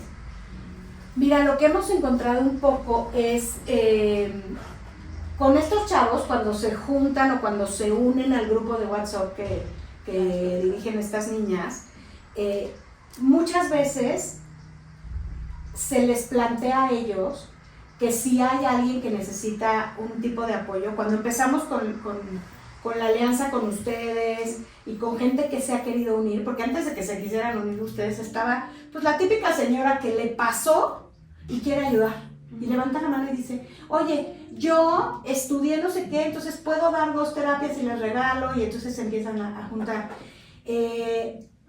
A mí, no como parte de la fundación, sino como mamá de una persona sobreviviente, lo que me ha ayudado mucho es estar cerca de esas mamás que tengo la oportunidad de conocer cuando entregan una prótesis o cuando entregan una peluca o cuando vamos a ver a alguien, cuando tenemos alguna visita. El estar cerca de ellas, cuando esas mamás se enteran que tú ya pasaste por ahí, pasa lo mismo. O sea, pasa lo mismo que llegue la mamá y te diga, ay, es que, no sé, no, sí, ¿no? Y tú volteas y dices, y qué enojo, ¿no? Y qué enojo con Dios, y qué enojo con todo. Y entonces voltean y dicen, ay, o sea, si es normal, pues sí es normal y sé lo que estás pasando. Se vuelve un poco difícil, Bea, cuando mi tipo de duelo por enfermedad de mi hija, a la cual al día de hoy, gracias a Dios, tengo viva, ¿no? El cáncer llega para quedarse. El cáncer nunca se va. Una vez que el cáncer entra a la familia, se queda. ¿Por qué? Porque tristemente o entra y se lleva a alguien, o tristemente vive porque tú nunca más en la vida vas a leer un estudio igual que lo lees. Siempre vas a vivir con ese rollo de, ay, me tienen que sacar sangre. Híjole, ¿no? Ojalá no esté de regreso, ojalá no lo tenga otra vez, ojalá no te pase, ojalá no. Y además cuando ya estuviste tan cerca, pues es que te das cuenta que a cualquiera le puede pasar. Entonces el cáncer llega para quedarse y es algo bien difícil de manejar si no tienes esa red de apoyo. Siempre vas a estar. O sea, mi hija al día de hoy vive fuera de México, vive en Madrid, y cada que me habla, si yo le oigo la voz, ¿estás bien? Sí, ma, estoy bien, ¿no? Pero ella misma, con un dolor de cabeza, también ya se empieza a hacer. empiezas a hacer historias. Entonces siempre vas a estar con esa angustia. El chiste es pues, saberlo manejar, vivir con él, ¿no? Y estar en comunicación con gente que te apoye. Lo que hemos hecho, por ejemplo, con estas mamás, pues es estar presentes, no los chavos, sino entre ustedes, de su grupo, y gente que ha pasado por lo mismo, que le conectas. Mira, te voy a decir un caso muy, muy reciente. Tuvimos el caso de la prótesis de un niño que se llama Iván. Iván, a los 15 años lo diagnosticaron también con un osteosarcoma. Le quitaron la pierna, le regalamos su prótesis. Tuvo su prótesis una temporada y tristemente hizo metástasis en pulmones y Iván falleció. ¿Qué es eso, perdón? Metástasis es cuando se van las células a otros órganos. Te lo voy a explicar un poco con el caso de Isabel, que es el que conozco. El tumor de Isabel estaba localizado en el hígado. Lo logran quitar todos los bordes del tumor, se llevan un chorro. Y lo importante aquí era ver que ninguna célula mala se hubiera ido. El hígado es vecino de los pulmones y es un órgano de transporte. Y entonces las posibilidades que un órgano de transporte transporte a todos lados, y el hecho de estar recargado se puede hacer metástasis a otro órgano. Entonces a Isabel durante mucho tiempo pues PETs, cosa para checar que todos los órganos no existan células malas. Cuando los ganglios o otros órganos se llenan de células malitas, poquitos, aunque no sea el gran tumor, se llama metástasis, o sea, cuando se te fue el cáncer. Nos ha pasado mucho que los chavos de osteosarcoma, de cáncer de hueso, hacen metástasis en pulmón. Médicamente no sé si hay algún doctor que nos pueda explicar cuál es la razón por qué la metástasis se hace en pulmón, pero tenemos varios casos de los chavos que hemos ayudado con sus prótesis que hacen metástasis en pulmón, que quiere decir empieza a formar células malignas en los pulmones. A este niño se le forman las células malignas, unos tumores, no sé qué, el caso es que no la libra y falleció hace aproximadamente un año. Su mamá la pasó muy mal, muy mal. Yo estuve mucho en contacto con la mamá, otra persona estuvo en contacto con la mamá, ella estaba en negación, 15 años, no estás lista, volvemos al mismo para perder un hijo. Y un día me habló por teléfono y me dijo, oye Leti, tengo la prótesis de Iván. Pero fíjate lo que le pasó a ella. Ella era paciente del INER y se volvió voluntaria, o sea, quiso ayudar. Que eso también ahorita te lo quiero platicar. Quiso ayudar, se vuelve medio voluntaria del INER y saliendo del hospital, para tomar su pecero, ve a una mamá con un chavo con sus muletas sin pierna. Y entonces se acerca y le dice a la mamá, y le dice al chavo, ¿te puedo abrazar? Chavo, 18 años. Y el chavo, ¿qué le pasa pues, a la señora? Y entonces la señora, Fabiola, que es una señora adorable, lo abraza y se suelta llorando, y la mamá dice, y entonces le dice, perdón, te quiero platicar, que tuve un hijo, y se murió. Y entonces tú imagínate el chavo así de, qué gusto señora, qué gusto encontrarme aquí. No, pero es que no quiero explicarte eso, sino quiero decirte que tengo su prótesis y te la quiero regalar.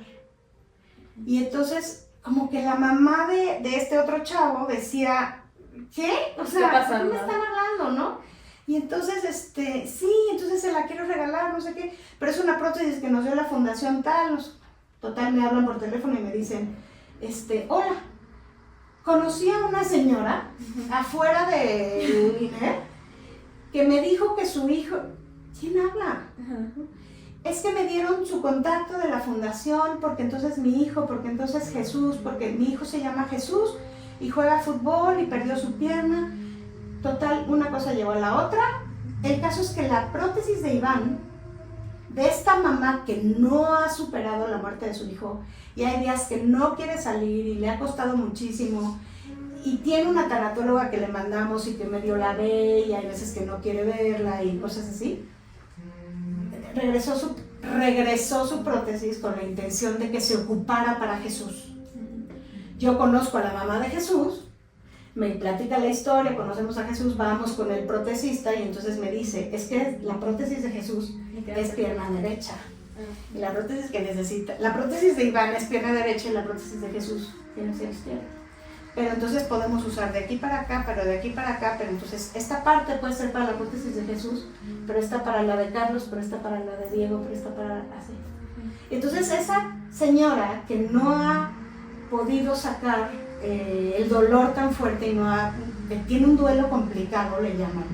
Cuando el duelo, ya pasaste las 5 etapas y sigues ahí, se le llama duelo complicado. Y ella está instalada en un duelo complicado. Y entonces yo le hablé y le dije, Fabiola, la muerte de tu hijo, si lo quieres ver de esta manera, le va a cambiar la vida a 5 personas. 5 personas van a ocupar partes de esa prótesis.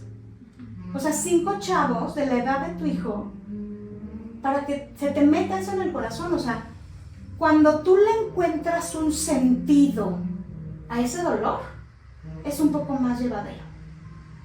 O sea, cuando encuentras el sentido cuando dejas de preguntar por qué a mí y empiezas a preguntar ¿para qué? ¿Para qué a mí? Que fue lo que yo considero que le pasó a Isabel cuando dejó de estar enojada. Le dijo, ok, señor, ya me dejaste aquí, ya me salvaste, ya estoy bien, ¿qué quieres que haga con esto? ¿Y ahora qué? ¿No? Que fue cuando decide hacer la fundación. O sea, cuando encuentras para qué viviste este dolor, la cosa te cambia. Y entonces yo le decía a Fabiola, piensa que tiene un poquito de sentido, es durísimo, pero que la muerte de tu hijo, con esa prótesis, le vas a cambiar la vida a 5 chavos más. Y algo que se te ocurrió a ti. O sea, no fue que yo le hablara y le dijera, ay, disculpa, ya que falleció tu hijo, no.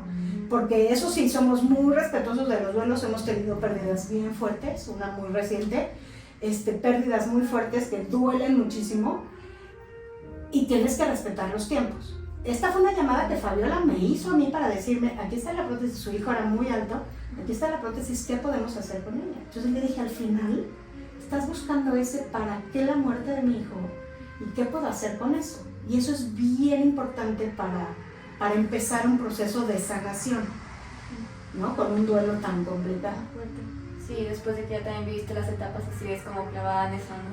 Clavada. Yo la fui a ver a su casa hace relativamente poco, tiene un chiquito, o sea, tenía Iván de 15 y tiene un chiquito como de 8, y hay días que no le quitan ni la pijama.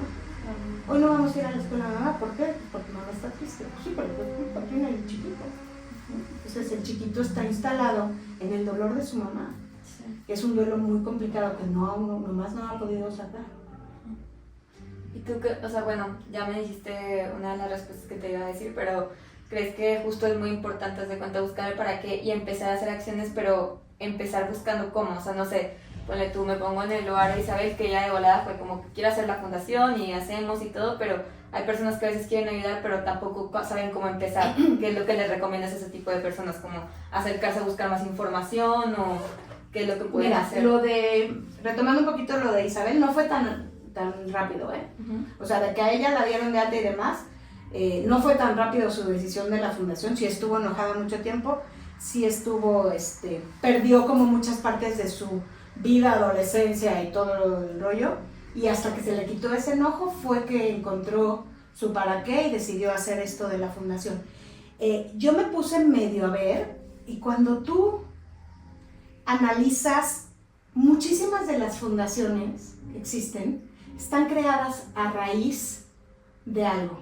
O sea, la fundación Ale porque el niño se murió, el trasplante, la fundación fulana porque, ¿no? O sea, son mamás o personas que pasaron por un dolor y encontraron qué hacer con eso.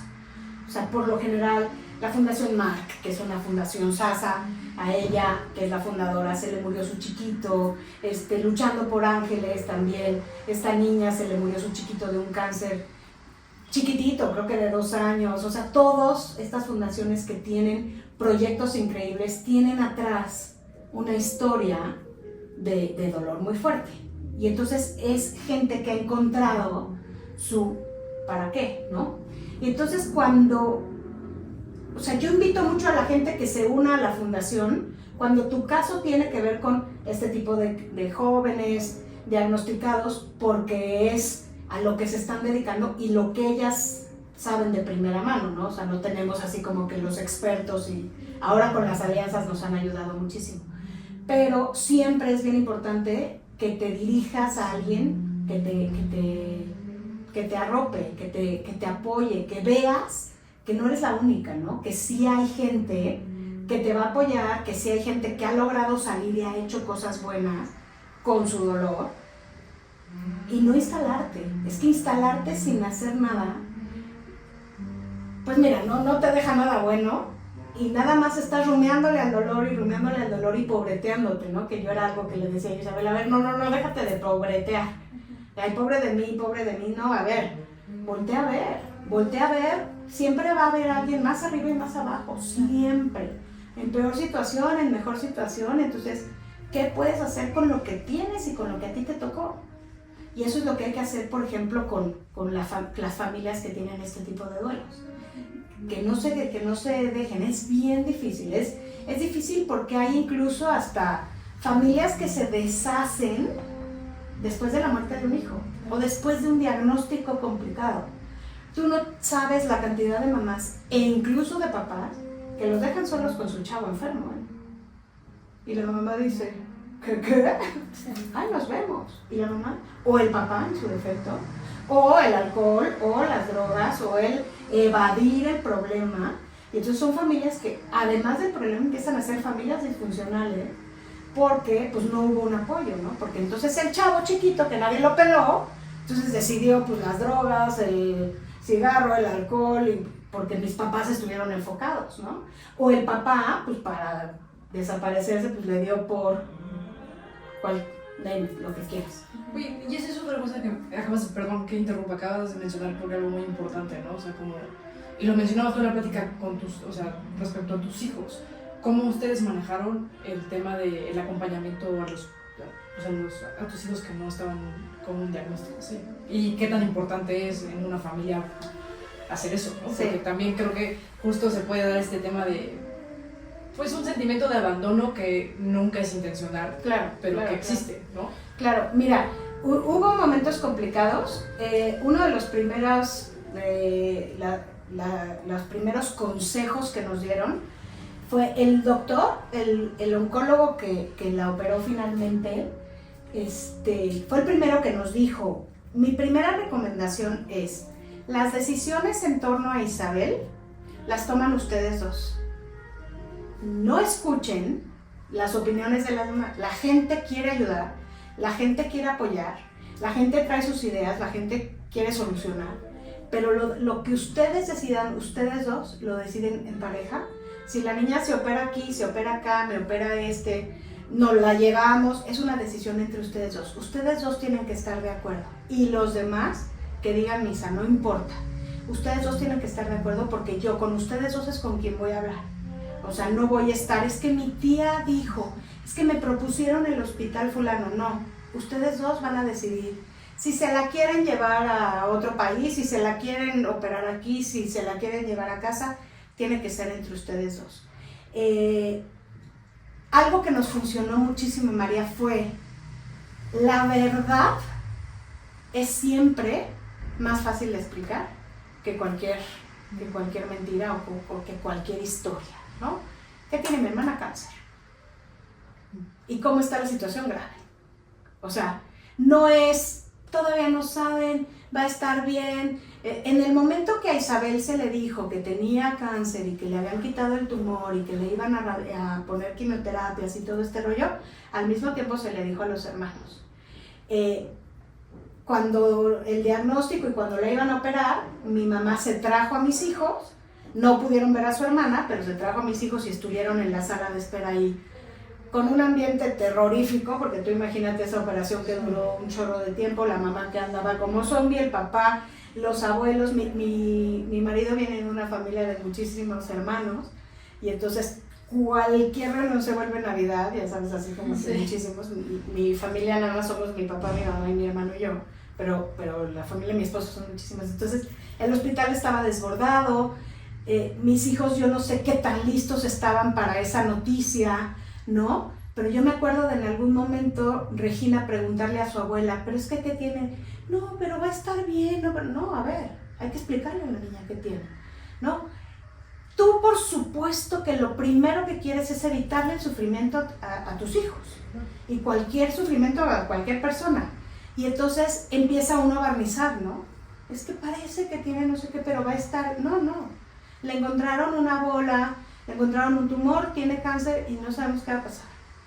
Y entonces ellos, es algo muy fuerte para ellos. Y las abuelas te hubieran dicho, no, no tanta información a los niños, no la necesitan, perdón, al día de hoy los niños si no la tienen la investigan. Sí. Y se hacen unas historias peores, porque Sí, luego claro. te metes al Google y no sé qué, y entonces sale peor. Pero al niño ya ahorita no le puedes decir, no, el niño si no lo encuentra aquí, lo va a ir a preguntar o lo va a ir a investigar. Sí. Y entonces se lo tienes que decir tal cual. O sea, la cosa no está fácil, la cosa está complicada. Tuvimos muchísimos baches, muchísimos errores y muchísimas cosas que hoy digo, ay, qué cosa más rara es. En el momento que nos la dieron de alta, nos la daban de alta, haz de cuenta que decía el oncólogo, la voy a dar de alta para que se vaya una semana a su casa entre quimio y quimio, como para que vea a sus hermanos y para no sé qué, y nos vemos, haz de cuenta que era el 1 del mes que quieras, y nos vemos el 7, nunca llegábamos al 7. Para el 3 ya estábamos de vuelta en urgencias porque esta niña era en fiebre. Entonces apenas llegábamos con la hermana de, ya está aquí su hermana, Y bye. pero hágase para allá, pero a ver con cuidado, Sí. pero hay que, ¿no? Y entonces tú sin querer los estás haciendo así, ¿no? De, aquí está su hermana, pero son errores que pues, los haces sin pensar. Sí, claro. Los haces porque tienes que sobreproteger a una y porque sientes que, ¿no? Y entonces los otros iban a la escuela y entonces regresaban y decías, híjole, no, es que no la toquen, es que, ¿no? Y no, al contrario, o sea, lo que tienes que hacer, que después lo aprendimos, es pues la vida de lo más normal, lo que ella quiere es ser uno más, no ser la diferente y que los hermanos la odien. Porque, perdón, pero sí llega un momento que el hermano sano voltea y dice, ya, ¿no? Sí, claro. O sea, ya, llevas toda la atención de mi papá, toda la atención de mi mamá, todo gira alrededor de lo que la niña enferma quiera comer, o de la que la niña pueda comer, o del plan que pueda ella hacer. Entonces, obviamente, tú como chavo, o como jovencito, o como niño, dices, Sí, ya chule. la verdad, y lo hacemos por un rollo de protección, y es una reacción humana normal, ¿no? Que obviamente pues nadie está preparado para llegar y decir, aquí está su hermana, y pónganse a jugar en el lodo, y que les vaya muy bien. Pues no, y a lo mejor es lo más sano, y la niña lo que más quería era brincar de la cama, y pasarse la bomba con sus hermanos. Entonces, esa es otra cuestión que me acabo de acordar de algo. Entonces, como le quieres hacer la vida normal, vamos a unas resbaladillas, con la niña que después de quimioterapias y la operación y todo pesaba 20 kilos, toda flaquita, sin su pelo y sin nada. Y entonces todos los hermanos y los primos están echando en una resbaladilla. Y tú mamá, ¿me puedo echar? Claro, pero échate, claro, se echa y se rompió en dos, se fracturó la pierna. Y entonces además de pelona y con las radios y con las quimios y todo enyesada. Ay, pobre. ¿No? Sí. Y entonces dices, uy, ¿hasta dónde era tan normal que se dejara la hacer resbaladilla? todo. O sea, y vuelve a pasar lo mismo, la culpa, ¿no? Y dices, qué estúpida fui, y la culpa de la mamá, ¿no? De cómo la dejaste, porque aparte llegas con la niña fracturada y todos en el hospital te ven diciendo, ¿por qué te hacía en una resbaladilla? Pues siendo niña.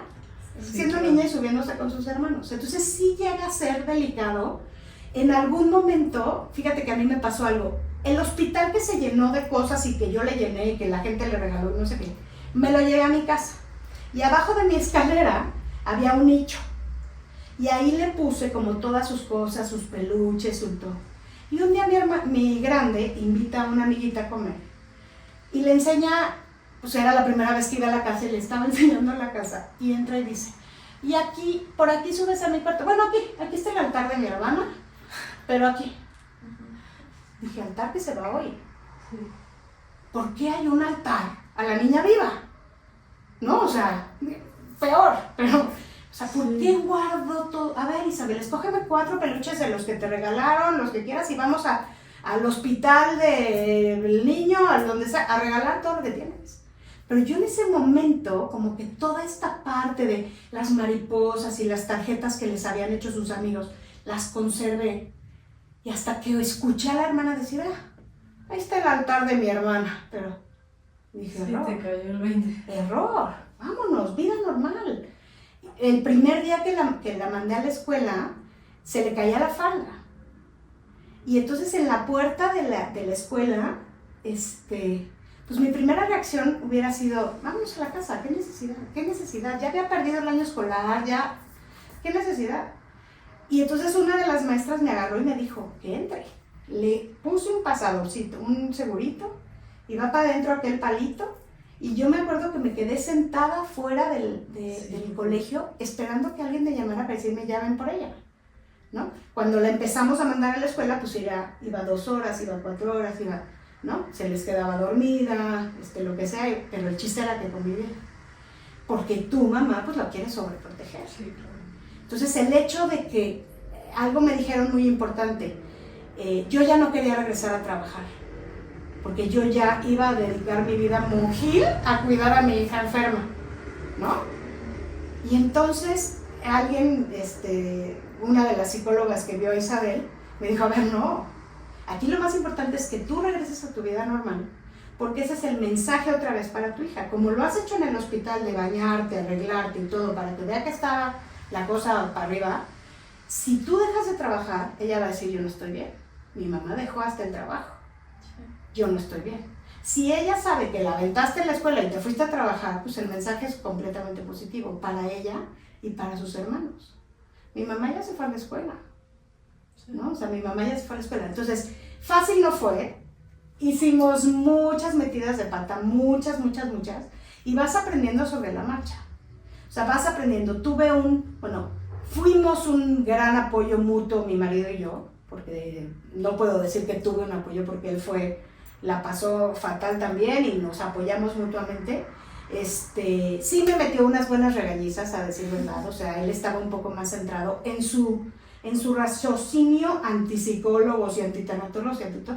Él era mucho de echarle ganas y la actitud y el no sé qué, y al final nos funcionó. Pero siento que sí es importante ese acompañamiento, porque muchas de las cosas que guardaron mis hijos salieron muchos años después. Claro. Que se guardaron, que las cosas funcionaban, pero que años después, en alguna frase que volteas y dices, perdón. Sí, no, y además como hermano, pues también tienes la conciencia de, pues no le voy a soltar el chiste ahorita. No. O la utilización así de algo, y no tiene mucho, algo pidió Isabel, y la hermana volteó y le dijo, ya, tú con lo que te gastaste de quimioterapia ya no tienes derecho a pedir nada. Y volteamos todos así. Eso es algo que tienes tú guardado. Sí, claro. ¿No? Y que no sacaste, y volteamos todos y, perdón. Y ella solita dijo, qué feo comentario. ¿Sí? Sí.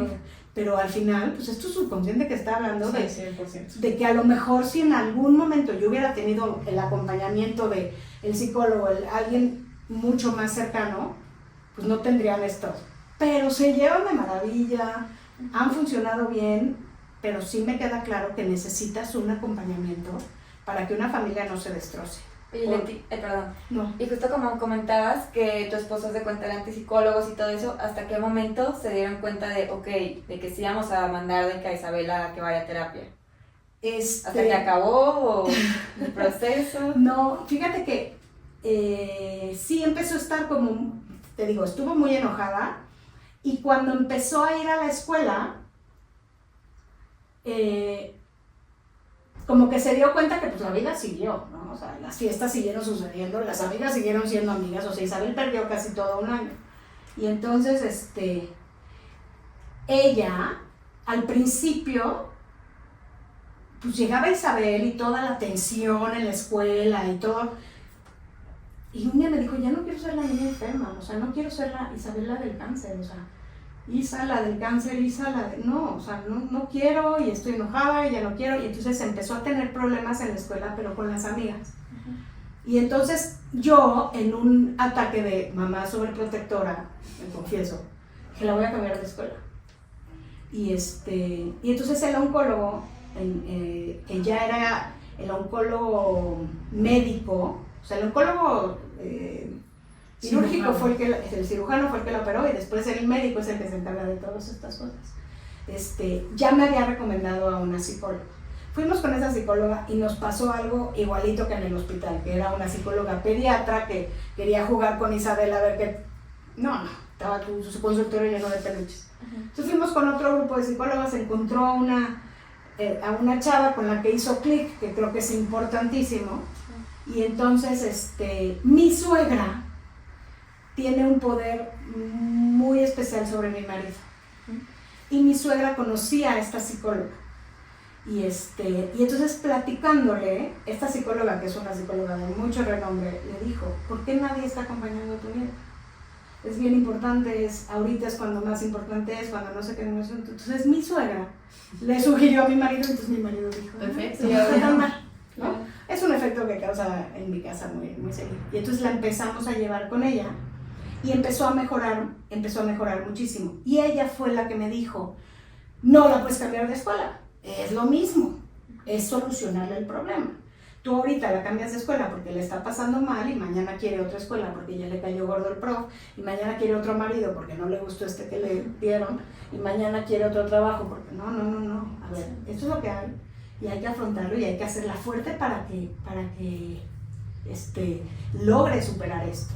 No irle solucionando el problema, porque entonces ya le está solucionando pero la grande, que ya estaba por empezar prepa, pues empiezan a tener otras broncas y también se quieren salir de la escuela, ¿no? ¿Y qué le vas a decir a esa? No, tú sí, porque eres la del cáncer, pero tú no, porque tú no.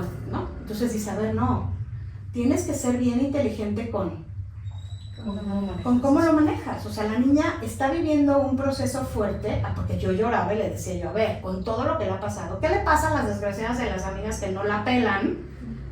Y no era mala la intención, fíjate, después analizando mucho tiempo después. Porque les daba cosa evitarla, obviamente. Claro, las mismas mamás decían, ay no, a esa garza no la invites porque no sabemos ni qué puede comer. Sí, pues te están haciendo un favor. Y yo cuando me enteraba que había viernes y que no estaba invitada, la mía decía, ¿por? ¿No? Y ahí venía la mía a mi casa. Y era por cuidarla y te hacen un daño peor. Sí, claro. Entonces, tiene que ser como que un trabajo en equipo.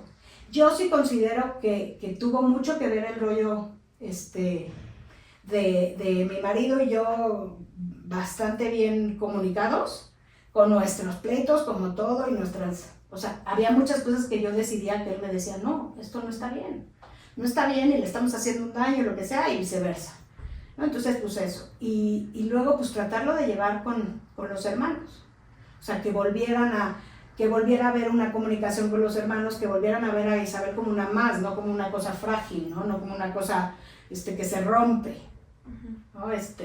Empezaron ya a integrarla, a hacerle bromas, a burlarse del caso, a jugar con el mismo rollo, a burlarse hasta de que no tenía pelo, ¿me explico? Entonces eso como que ella como que la fue haciendo familiar con sus hermanos de nuevo. Sí, otra vez ya soy parte de... Sí, exacto. Ya no era ese trato tan especial, tan que especial, había, con cuidado, que era sí. Como siento que mucho era por miedo de qué voy a pasar ahora, qué van a decir o qué tal si la ofendo. Muchas veces claro. prefieren no claro. decir nada. Sí, claro, por supuesto. A todo. Oye, mira, hubo una ocasión que Isabel decidió estábamos todavía en el hospital y lo único que quería comer era Nutella. Y entonces el oncólogo dijo, cómprale Nutella, si es lo único que va a comer, que coma Nutella. Ahorita lo que necesitamos es que coma, entonces cómprale Nutella. Y entonces decidió hacer la campaña de la Nutella y nada más quería comer Nutella y Nutella y como pesaba tan poquito. Y entonces a la hermana le pareció muy simpático llegar y decirme, ma, Ferrero Rocher, que es el que hace la Nutella, quebró y ya no va a haber Nutella. Yo volteo y le dije, ¿qué me estás diciendo? Sí. No, ya no va a haber Nutella. Y entonces yo agarré el teléfono, te lo juro, y le hablé a cuanta amiga. Les dije, vete al súper y cómprame todas las pinturas que tengo. O sea, 2 tú, cuando menos que tenga yo 100 Nutelas se me va a morir.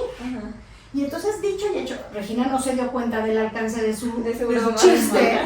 Y entonces yo le hablé a todo el mundo y al día siguiente llegué a la escuela y abrí la cajuela y la gente me llevaba Nutella. Porque la gente quería ayudar. Es que ya me dijeron, es que ya me dijeron. Y Regina cuando se dio cuenta dijo, no era broma. ¿De qué me estás hablando? Era broma.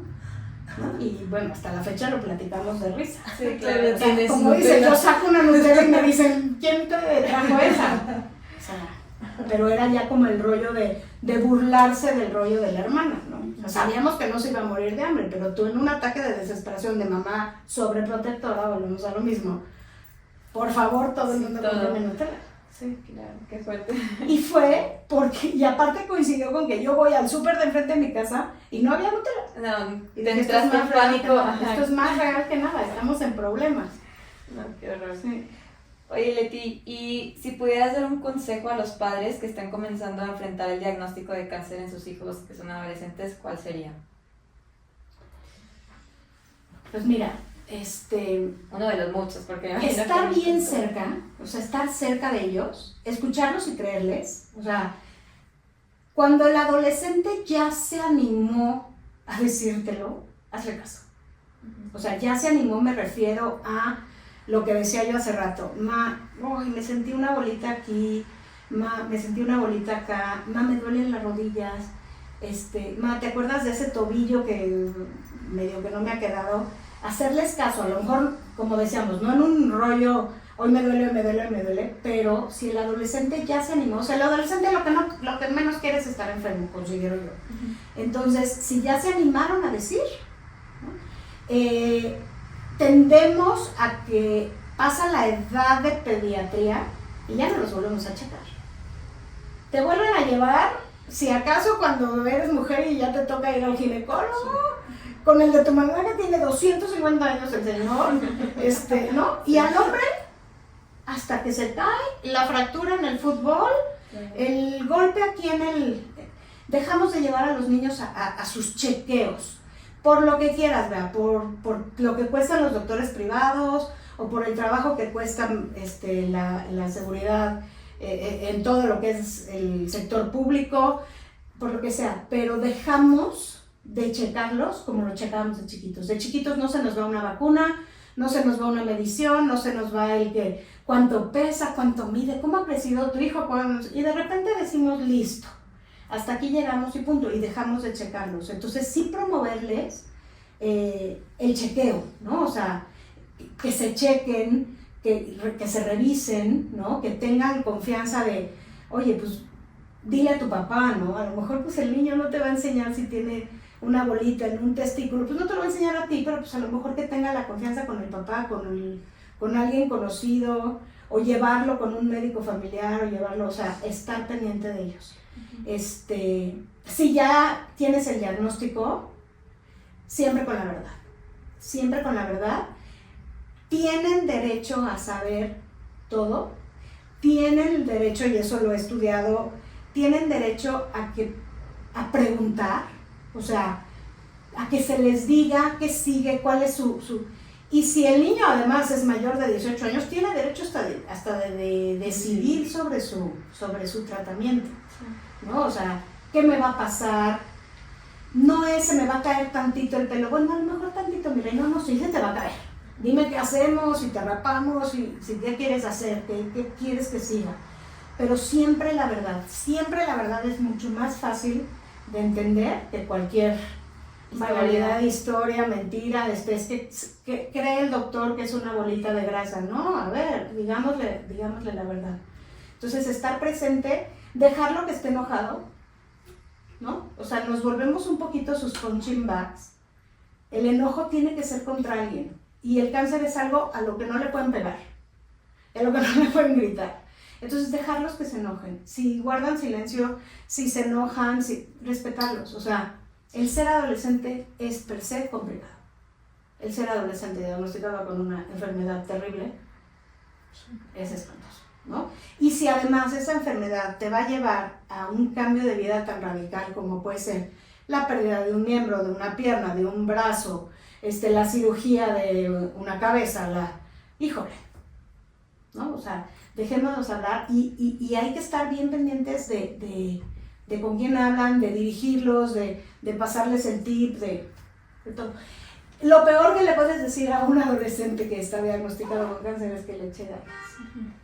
Porque no son carreras, porque no es un maratón, porque no es el partido de fútbol, porque no es una cuestión de, no está en ellos echarle ganas. O sea, ay, mi hijo, pero tú échale ganas. No, te van a odiar. Al tercer échale ganas te van a decir, ma, please ya no vengas, ¿no? Entonces, ¿qué hacemos?